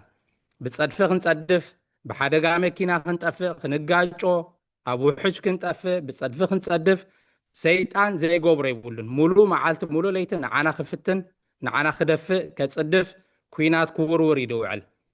እግዚአብሔር ግን ዋልታና ስለዝኾነ ሓላዊና ስለዝኾነ ካብዚ ኩሉ ክፉእ ጋሪዱ እዩ ብሰላም ኣውፊሩ ብሰላም ናብ ቤትና ዝመልሰና ክብሪ ንዑ ይኹን ኣብ መዝሙር ዳዊት 91:11 እውን እንታይ ትብል ኣብ ኩሉ መገድኻ ምእንቲ ክሕልውኻ ኣጋርካ ድማ ብእምኒ ምእንቲ ከይትዕንቀፍ በእዳዎም ክፀሩኻ ንመላእኽቱ ቀቅድሜኻ ይእዝዘልካ ትብል ኣላ ስለዚ ብሰላም ወፊርና ብሰላም ንምለስ መላእኽቲ ኣብ እዳዎም ጼሮምና ስለዝኾኑ እዩ እታ ጽሕፍቲ ኣብ ገዛና ነንብባ ግዜ ጌርና መዝሙር 91:11 ከይንዕንቀፍ ከይንሕንኮል ከይንወድቕ እግዚአብሔር ኣምላኽ መላእኽቱ ሰዲድልና መላእኽቱ ኣብ ኢዶም ጼሮም ኢና እዮም ድውዕሉ እምበር ሰይጣን ኩሉ ግዜ ንዓና ከጽድፍ ከጥፍእ ድቃስ የብሉን እሞ ጥሪት ኣምላኽ ስለዝኾንና እግዚአብሔር መስገን بسلام وفيرنا بسلام نبيتنا نملس علينا إذا أخذت تندلي تنيلكم سلسة معكم نجابير عملا خاطو قبرو تقولت تنيلي يسمعكم الشي كالوات جيزنا هنتكمل بليس ما هيوات الشي مغربك بتزحي تقربكم جند حنيشتي كبلي ممهر تخلو بالطعمي زي صميق وخمس جيروس كابتنا يبغدا ما يتمهرنا يوكا مور كم ترد عنا زجبر كلنا تمسجن مدهني علم ثانكيو بدك خات حقص أنا زلات نخستنتنا خلوسي زلنا يوم زحج زلنا يو كل جزيتنا أنا عندي تصحيفه أبتا معرف 4 سي مفتحي تقصيلو قدامي بيتروس كاب 4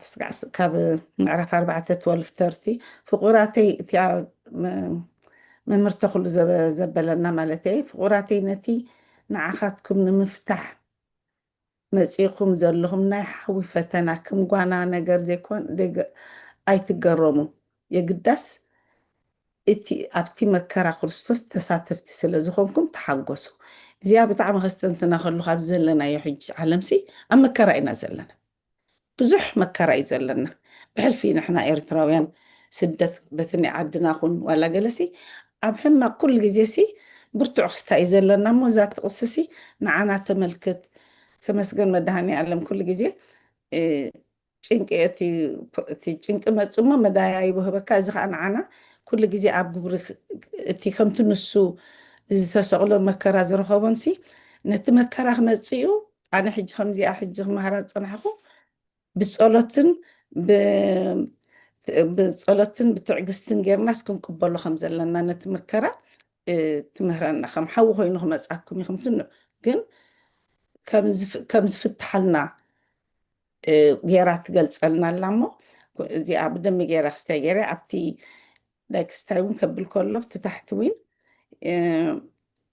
ኣብቲ ናይ ፅምቃ ኣብታ ታሕቲ ከዓ እንታይ ኢሉ ኣሎ እቲ መወዳእታ ከም ዝቐረበ ብምዝኻር ሂወትና ብንክሓት ብፀሎት ብሓይሊ ፍቕሪ ብሓድሕድ ምግልጋል ክትምላእ ጽواع حجي نحناسي كم زبالكم ما خلتي دوقو خمس خنا بتعمل عدلنيا تاتينا خمزي قد فنا كله قالي توي تخلو ابزي قدنا عنا مستمكرا زل الناس نزيع بدم بغيرنا كستنتنا تصنيعي نزي ذهب الناس تمسكنا مدهاني على مخل بنسات خيدا بتانا رابعي تخا ذا سيمتنا بتا تحتي انتايلو نفس وقفكم رابعة 5 أماني ونفس وقفكم أبتي بمهابكم نفس وقف بتي وهبتكم نخالقت أقلقلو مقلقال كم تازبلان ممر حاونا تقراي نبت خريستيان زي كونس أبزخوني كم تقويت أنا سكرسس نقول لهنا زموتلنا انت كل زرخوبا نحنا عب كله تقول قلت حج خري أخلخو أبزي أقربتي كستنتنا خلخو قلت نقول لها ديفرنت قلت تيبنا كلها أنا حدهم كونا ينخلنا جن حجين تايري أبزي كل خبلخ خري أخلخو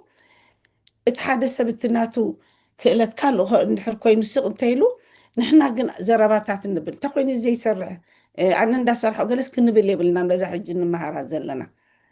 ناتو قلت كابتا ناتو خانسو صبو غيرو خقلقلي مالتي أب أخ عزيئة كستنتنا دلي كن الرمال حد جيهم تاتسلن نبل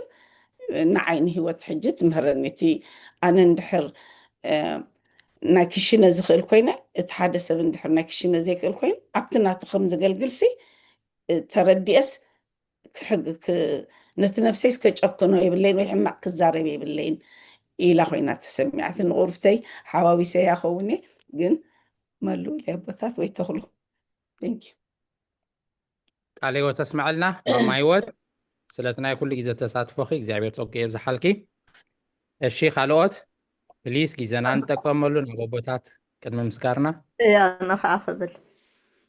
ሽማ ማሙል ناب معرف 4 فقد 14 خصاب 15 زلا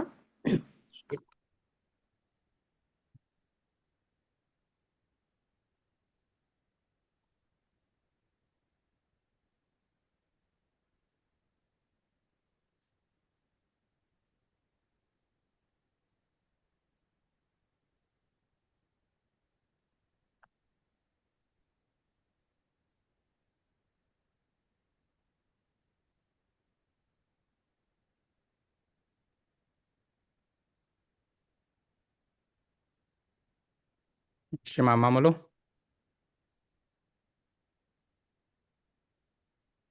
ድምፂ ተዓፅያ ትክላ ማሙሉ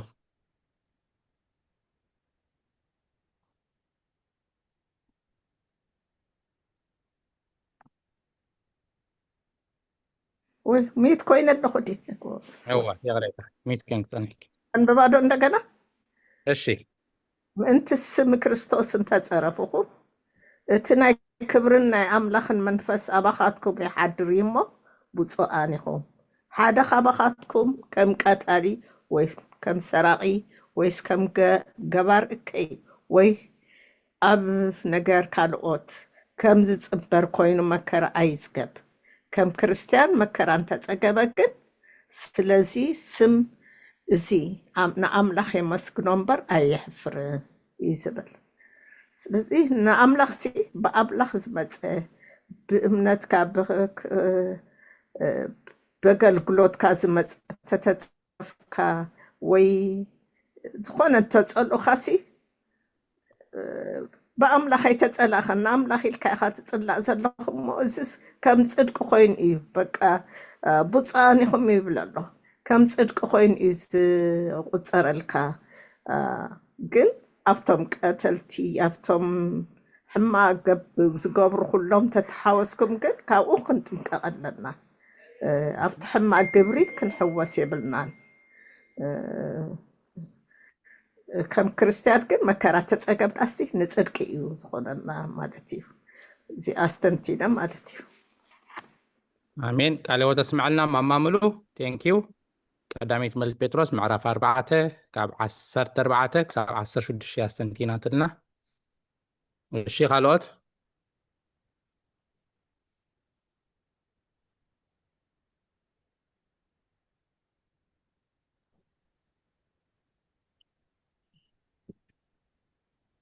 بليز كيزانا نتقملون ابو بوتات قدم محلافنا دياقون ايش ما مرزنت ندياقون حوي قدم بدحري خس سامحونا خس عبلنا أي كله تباهيلو ندي صغير خفتني لإيه أب زياني كم معرف 4 10 13 10 سلستن دلا أبزاني تسمع ممهرنا العربة فقراتي نتي نعخاتكم نمفتان زمتكم زلنا حوي فتنة كم قوانا نجر أي تجرم يقدس أكت مكرا فرصة ساعات تسلزقونكم تحقسوا بمكرا نحقسن كنعقسن كم زلنا تماهيري تمكرا متخلصي تمسكن إلنا خنقبولو እግዚአብሔር ይሐግዘና ክንዲ ጸርጸር እንዳልና ወይ እንዳስተማሰልና ወላ እንዳተማረርናስ ንጽቡቅ እዩ ኢልና ክንቅበሎ ከም ደለና ተማሄረ ከም መካፈሊ መከራ ክርስቶስ ጌርና ብሓጎስ ክንቅበሎ ከም ዘለና ተማሄረ እግዚአብሔር ይሐግዘና አሜን አሮብ ልብና ሓዲርስ ክንነብረሉ አምላኽ ይሐግዘና አሜን ቃልዎ ተስማዕልና አማረዘነት ሆና ዲያቆን ሳሙኤል ዲያቆን ሓወይ እግዚአብሔር ይመስገን ስለዝነበረን ጊዜ ቃልዎ ተስማዕልና መምህር ተክለ ማርያም استمرنا يا خان احنا بلبنا يحضروا انا شاب منتاي ابزا معرف كلته اتا منفساو بيت تبل كم ህፃናት ንመንፈሳዊ ፀባ ማለት ንቃል አምላኽ በሃቡ ይብለና ካብዚ ክንመሃሮ ፀንሐና ንቃል አምላኽ ክንብህጎ ከም ዘለና ከም ህፃናት ህፃን ንፀባ መግቢ ይንዑ ዝብህጎ ንሕናውን ቃል አምላኽሲ መግብና እዩ ሰብ ኩሉ ብቃል አምላኽ እምበር ብእንጀራ አይነብርን እዩ ይብለና ቃል አምላኽ ኣብ ማቴዎስ ምዕራፍ 4 ሰብ ኩሉ ግዜ እቲ ዝበልዖ እዩ ዝጎስዕ ቃል አምላኽ እንተ ዘይብልና እንዛረበውን ንባዕሉ ርዱእ እዩ ማለት ኣይሸግረናን ንምግማቱ ኣይሸግረን ሰብ ቃል አምላኽ ብእምነት ንኽዓቢ ከዓ ይሕግዞ እዩ እምነት ካብ ምስማዕ ከዓ ቃል ክርስቶስ እዩ ሰብ ቃል አምላኽ ምስ ሰምዐ ቃል አምላኽ ከንብብ ምስ ጀመረ አምላኽ ዝበሎ አምላኽ ዝብሎ ዘሎ ይሰማዕ ኣሎ ምስ ተማሃረ ሽዑ ከዓ ብእምነት ከዓ ይዓቢ ቃል አምላኽ እንተ ዘይብሉ ሰብን ብእምነት ክዓቢ ኣይክእልን ቃል አምላኽ እንተሃሊካ ነቲ ኣባኻ ዘሎ ተስፋ ነቶም ዝሓትኹም ተኣባኻትኩም ዘላ ተስፋ ዝሓትኹም ሰባሲ ምላሽ ንምሃብ ድልዋት ማታን ክትኮኑ ይብለና ቃል አምላኽ እውን ኩሉ ግዜ ድልዋት ኩኑ ስለዚ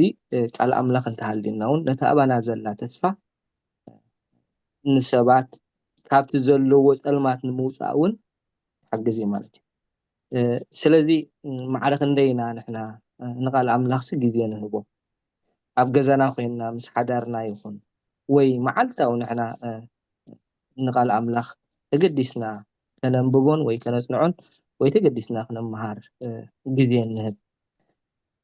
ውፅኢቱ ናይዚ እንድሕር ንቃል አምላኽ ኣብ ሂወትና እንተዘይሃልዩ ካብታ ሕጂ ክንመሃራ ፀንሓና ኣብታ ቀዳማይ ጴጥሮስ ምዕራፍ 5 እታ ትሕት በሉ ትብል እያ ኩሉ ግዜ ክርስትና መንባር እዩ ኢሎም ዝምህሩና ኣቦታት ኩሉ ግዜ ክርስትና መንባር እዩ ስለዚ አምላኽ ንዕቡያት ይፃረሮም ንትሑታት ከዓ ፀጋ ይህቦም ካብቲ ቃል አምላኽ ንመሃሮ ኣብነትና ክርስቶስ ኣብቲ ፊልጵስዩስ ምዕራፍ 2 ኩሉ ግዜ ከም ንመሃሮ ንብፃይካ ካብ ርእስኻ ኣብሊፅካ ምርኣይ እዚ ሓደ ካብቲ ንትሕትና ትሕት ክንብል ዝሕግዘና እዩ ከምቲ ክርስቶስ ትሕት ዝበለ ንሕና እውን ትሕት ክንብል ስለዚ ኣሰሩ ሰዓቡ ተባሂልና ኢና ንሱታ መንገዲ ፀሪግልና ክርስቶስ ታ መንገዲ ርኢልና ስለዚ ቃል አምላኽ እንተሃሊና ነቲ ቃል አምላኽ ከዓ ክንነብሮ እግዚአብሔር እሙኒ ይሕግዘና እዩ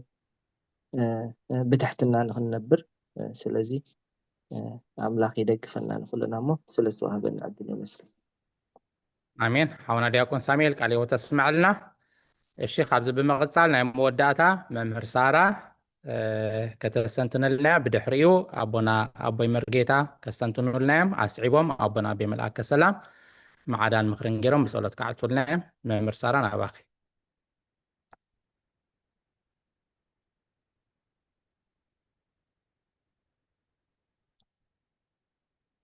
ድምፂ ተዓፅያ ትክላ መምህር ሳራ ኢድካ ሓፍ ኣቢልክ ስለ ዝፀናሕኪ ሂበኪ እወ እሺ ሶሪ እና ኣነ እቲ ሎሚ መህተት ብዘስተንተንድናሲ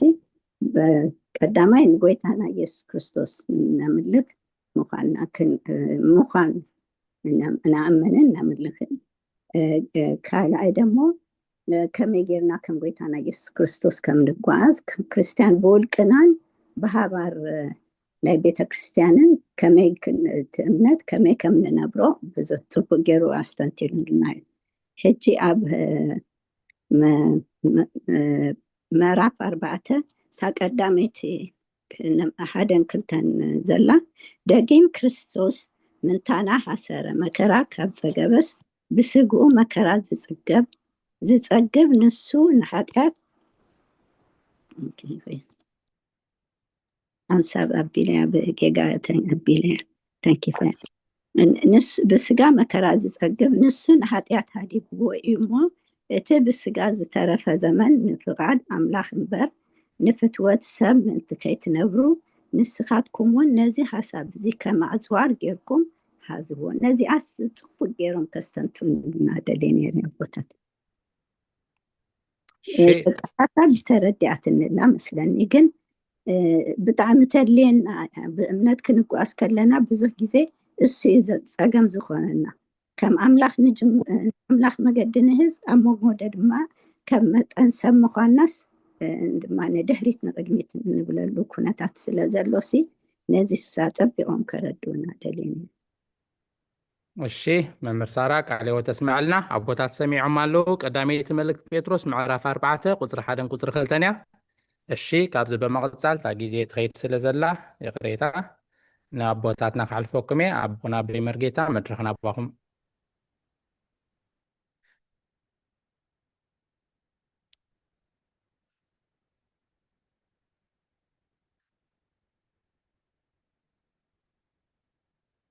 ድምፂ ተዓፅያትኩም ኣላ ኣቦይ መርጌታ الرأي እግዚአብሔር ይደግፍካ ዲያቆነ ቃለ ህይወት የስማዕልና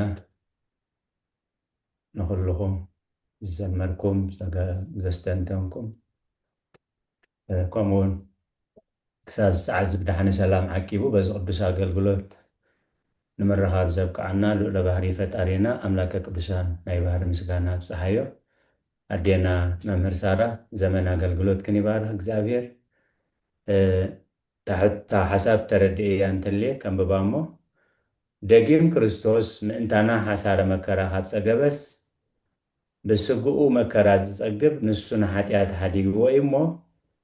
እቲ ብስጋ ዝተረፈ ዘመን ንፍቃድ ኣምላኽ እምበር ንፍትወት ሰብ ምእንቲ ከይትነብሩ ንስኻትኩም እውን ነዚ ሓሳብ እዚ ከመፅዋር ጌርኩም ሓዝውን ደጊም ክርስቶስ ምእንታና ሓሳረ መከራ ካብ ፀገበ ኢሉ እቲ ኣብ መስቀል ዝተገብረልና ውዕለት ኩሉ ግዜ ካብቲ ኣብ መብልዕ ማል መናዱ ጀሚርና እቲ ክርስቶስ ምእንታና ዝኸፈሎ ዋጋ ድሕነትና ካብ ባርነት ካብ ሞት ሓራ ዘውፅኣና ንሳን ንዓዓይ ዝያዳ ነዚኣ እንደዘየስተንቲና እቲ ካልእ ዝመፅእ ክንበፅሖ ይንኽእል ኢና ማለት ክርስቶስ ምእንታና ሓሳረ መከራ ካብ ፀገበስ ብስግኡ መከራ ዝፀግብ ንሱ ተሓጢአት ሃዲግዎ እዩ ብስግኡ ኣቦና ዳዊት እንታይ እዩ ዝብል ከይተዋረድኩ ተጋገኹ ሕጂ ግና ቃላት ካሕል ኣለኹ ይብል ከምኡውን ኣብ መዝሙር ዳዊት 119 ቁፅሪ 771 እንታይ እዩ ዝብል ትእዛዛትካ ምእንቲ ክመሃርሲ ውርደተይ ሰናይ ይኮነለይ ካብ ኣላፍን ብሩርን ወርቅንሲ ሕጊ ኣፍካ የሕሸኒ ተቓል እንታይ እያ ስርዓታትካ ምእንቲ ክመሃር ውርደተይ ሰናይ ይኮነለይ ብስግኡ ሓሳረ መከራ ዝፀግብ ንሱ ንሓጢአት ሃዲግዎ እዩ ዳዊት ኣብ እንዳ ኦርዮ ብዝወደቆ ውድቀትን ኣብ እንዳ ኦርዮ ብዝፈፀሞ ጉርሕን ክፍኣትን ነቲ ሓጢአት ሕርሕራይ ገይሩ ዝተማቒርዎ እዩ ማለት ሕጂ ካብኡ እንዳጀመረ ኢኻ ጎበዝ ንመገዱ ብምንታይ የንፅሃ ንቓልካ ከነብሱ ከም ቃልካ ብምጥንቃቕ ይብል ብስግኡ መከራ ዝፀግብ ንሱ ንሓጢአት ሃዲግዎ እዩ ምእንቲ ፅድቂ ክኸውን ዝያዳ ይምረፅ እቲ መከራ ግን كموسيد حتيات مسخولة مكراون اتمرت حتيات زقبر زبلو كل باري حتياتي سلازي اتي بحبو ابندا اوريو زفتصمو املاك انت ايزبلو اب بزبان ناحسي اب كن مخلو ساب كفتصمو يزبل سغا اب حلفيني بسلمان فتصين كايو انا كن اب زبان ناحسي اب يسيرلو مزتبه لودو نتخلو نتنوري فتصيمو مالت كال انت ايزبلو اكزابير سيف كابير كان زل عالم ايوزن يزبل سلازي امونون ود داويت نحبتو تأمار دفيروا أبي سيلوم أكن رحبت تأمر أمنن قتيلو سلومون أدونياس قتيلو بملء تاتا ناي داويد تا سيف كابيت كايوز نيتبلو سلازي نزمس حلفي تمرت حاتيات مسرعي داويد أصدقوتو ناي أجم ناي حاتيات كاب أجزابير مرحا أنا جنا بها مرح مقرب هشين ندابل إزغلسو سلازي اتبسقو بسجاز تعرف زمن نفقاد أملاك مبر نفتوت سب من تغيك نور نفتوت سب نفتوت سجا مسنبرة إيبي أبتخلو دخام وديو تخلو وردت وديو نحدارو ندك حكبيد ولا إن أملاك سب هاي سب أي زخم لبين تتبهله تود قط زود قود كان زقصل قصلن كن قليل لاين برني نسخاتكم والنزح حساب نزيل نزح حساب زي كما صور حزوه نفت واتساب كيف نبو نفقاد أملاك مبر مجمريا تحساب كابزلو مع أنت جميرة نفقاد أملاك مبر نفت واتساب أي نبرن يزبل قدوس حساب مهنيات كبر السب كبر حسابي حاسبيلو حساب مسمسة نابزربا ناب تكباري خيط تكبار مسكدخات صقع أملاك مز سلازي اتبسقاز طرف الزمن نفقاد أملاك مبر مهنيات قدمي وانجيل بسرات برهان وانجيل كان مفلاتهم أمنتاي كم زنوبوري فلتيوم مالت اتبسقاز طرف الزمن نفقاد أملاك مبر نفت واتساب من تخيط نبرو نسخاتكم والنزح حساب زي كمسوار غيركم حاسبو كوامون كرم من بارناسي قبل ما عندي جميرة نفقاد أملاك مبر نفت واتسقان حساب سب أي جزاني مكرا خلو خل شجر خلو خل قفعك خلو خل وردات خلو خل مأسرت خلو خل بس بزي قدس كن كابزا سمو عندي جميرة بحسابي تزافت مكزابيان نفقاد أملاك مبر نفت واتساب نخي جزا إلنا نزح حساب زفن كنا نزرين أواري قدس بيتروس ززخا خررنا من البات دخافيل تقليس أخذ كون تسفا قبر مستزلنا جزية تحيزة أبزخ أخلني سلاز تفقد لي بلبيا مسجن تقليس أخذ كون كا تسفا قبر طب غيركم قاليسكم معكم أبونا قال حيوة يسمع لنا آمين والله أنا معلنا أقول الشيء أبونا بملأك السلام نافعكم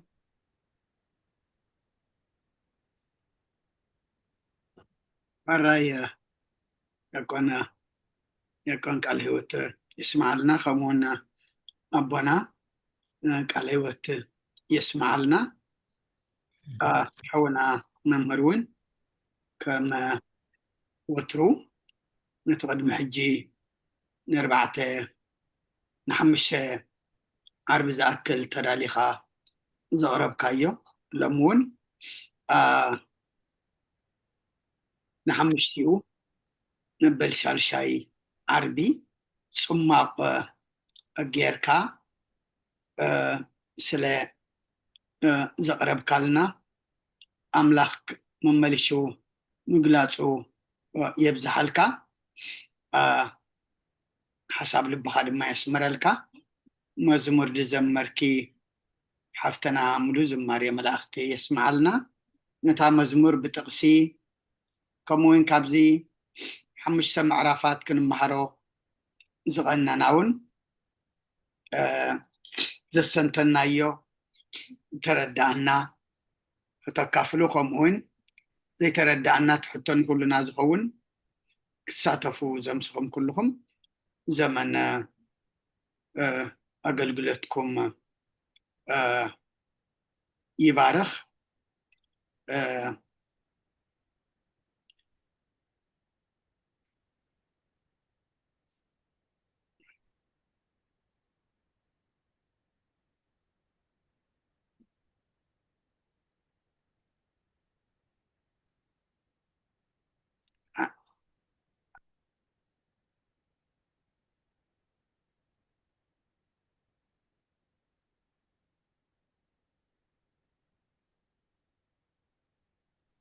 ንዓይ ጥራይ ድዩ ኣይስማዕና ኣሎ ዲያቆን እወ ድምፂ ንኩላትና ሜቢ sorry. ተራቢዎም ከይድኮ Alright. ሽቦና ይቕረታ ኣራይ ምስታ ዘለሃና ግዜ ድሓን ሓንቲ ጥቕሲ ኣብ ምዕራፍ 2 ቁፅሪ 11 ኣቶም ፍቁራተይ ከም ኣጋይሽን ከም ስደተኛታትን እመኽረኮም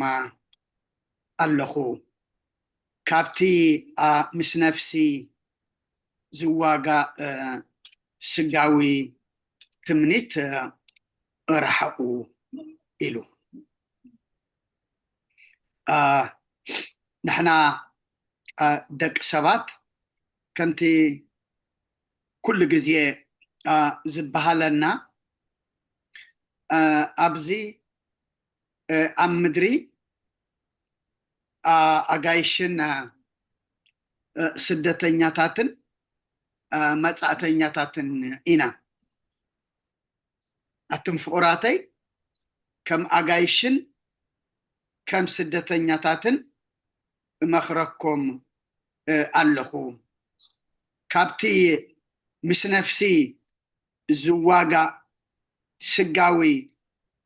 ትምኒት ድማ ረሓቁ ኢሉ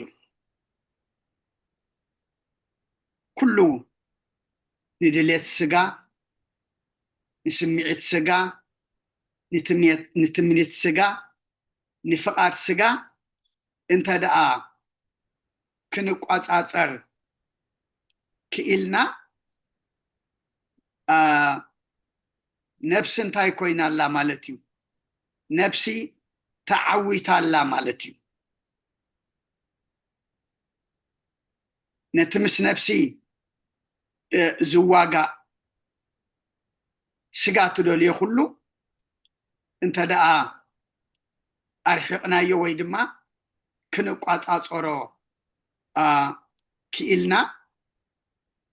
ታ ነብስና ታ ክርስቶስ ዝሞተላ እታ ብሰማይ እውን ቦታ ተዳልየላ ዘሎ እንታይ ትኸውን ማለት እዩ ህይወት ትረክብ ኣላ ማለት እዩ ሐዋርያ ጳውሎስ እውን ኣብ ገላትያ ምዕራፍ 5 ቁፅሪ 24 እንታይ ኢሉ እቶም ናይ ክርስቶስ ዘበሉ ከዓ ነቲ ስጋኦም ምስ ናይ ፍትወቱን ትምኒቱን ሸቂሎሞ እዮም ኢሉ ክብሪ ንኣምላኽ ይኹን እቶም ናይ ክርስቶስ ዘበሉ ነቲ ትምኒት ስጋን ድልየት ስጋን ኩሉ እንታይ ገሮሞ እዮም ሸቂሎሞ እዮም ሕጂ ነቲ ናይ ስጋ ፍትወትን ትምኒትን እንተ ደኣ ሸቂልናዮ ብምንታይ ኢና ተዓዊትና ዘለና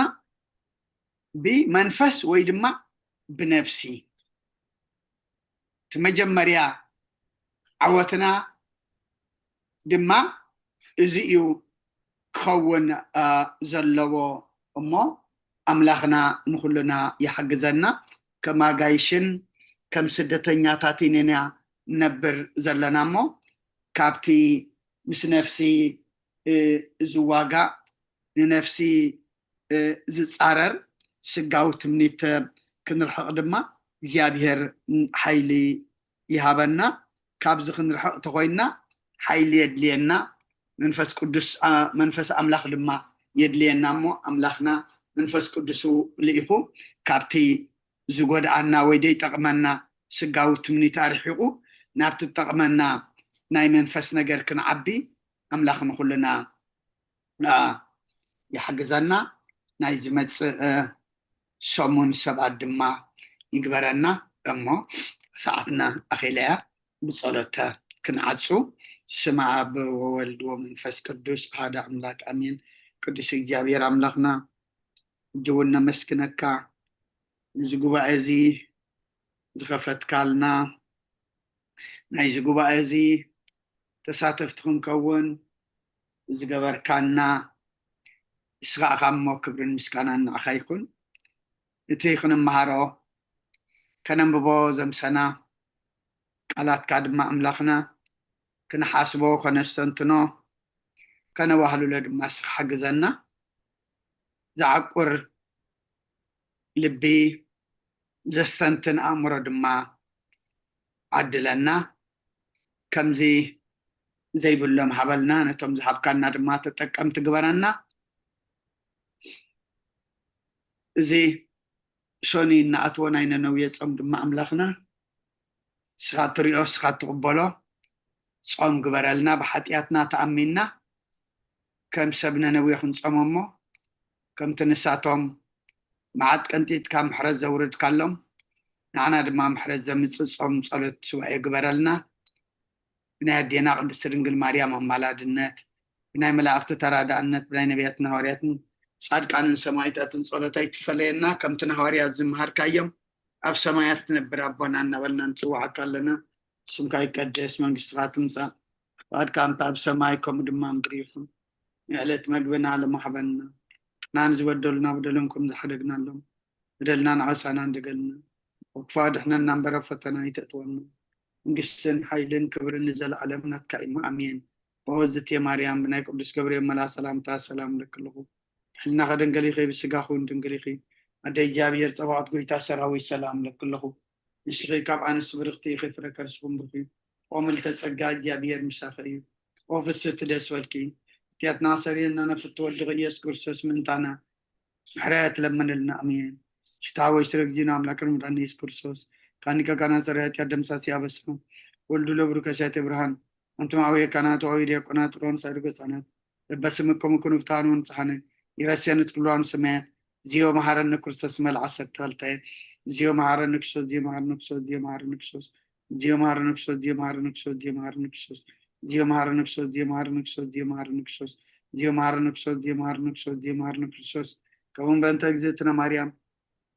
መሐረነ ክርስቶስ መልዓሰት ተልታይ በእንተ እግዝእትነ ማርያም ክርስቶስ በእንተ እግዝእትነ ማርያም ክርስቶስ በእንተ እግዝእትነ ማርያም መሐረነ ክርስቶስ በእንተ እግዝእትነ ማርያም ክርስቶስ በእንተ እግዝእትነ ማርያም ክርስቶስ በእንተ እግዝእትነ ማርያም መሐረነ ክርስቶስ በእንተ እግዝእትነ ማርያም መሐረነ ክርስቶስ በእንተ እግዝእትነ ማርያም መሐረነ ክርስቶስ በእንተ እግዝእትነ ማርያም መሐረነ ክርስቶስ በእንተ እግዝእትነ ማርያም መሐረነ ክርስቶስ በእንተ እግዝእትነ ማርያም መሐረነ ክርስቶስ በእንተ እግዝእትነ ማርያም መሐረነ ክርስቶስ ጸጋ ጎይታና ኢየሱስ ክርስቶስን ፍቅሪ እግዚአብሔር አቦን ሕብረት መንፈስ ቅዱስን ኣብ ልዕለይን ኣብ ልዕሊ ኩልኹምን ኣብ ልዕሊ ኣብ ዘዘሎና የቦታን እፅፈን ድርብን ኮይኑ ይውረድ ክብረና ምስጋናን ንኣምላኽ ይኩን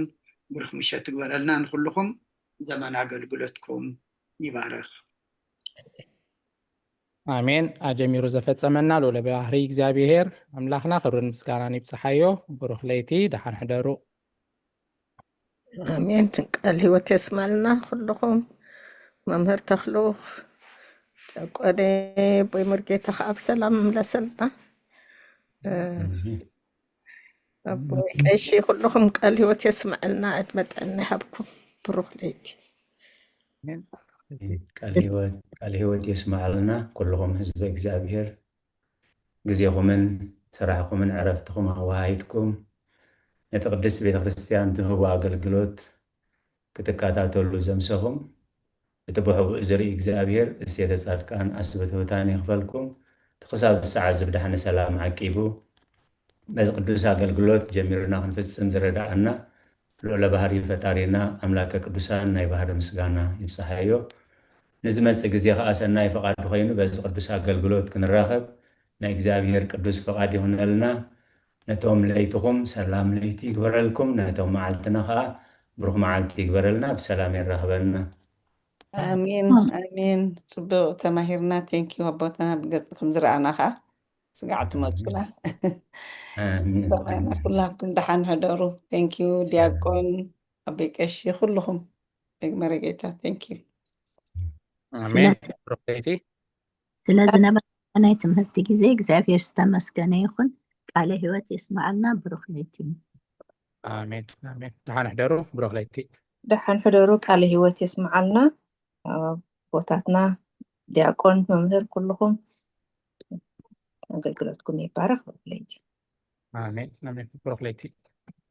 አሜን። ብሩክ ለይቲ አገልግሎትኩም ይባረክ።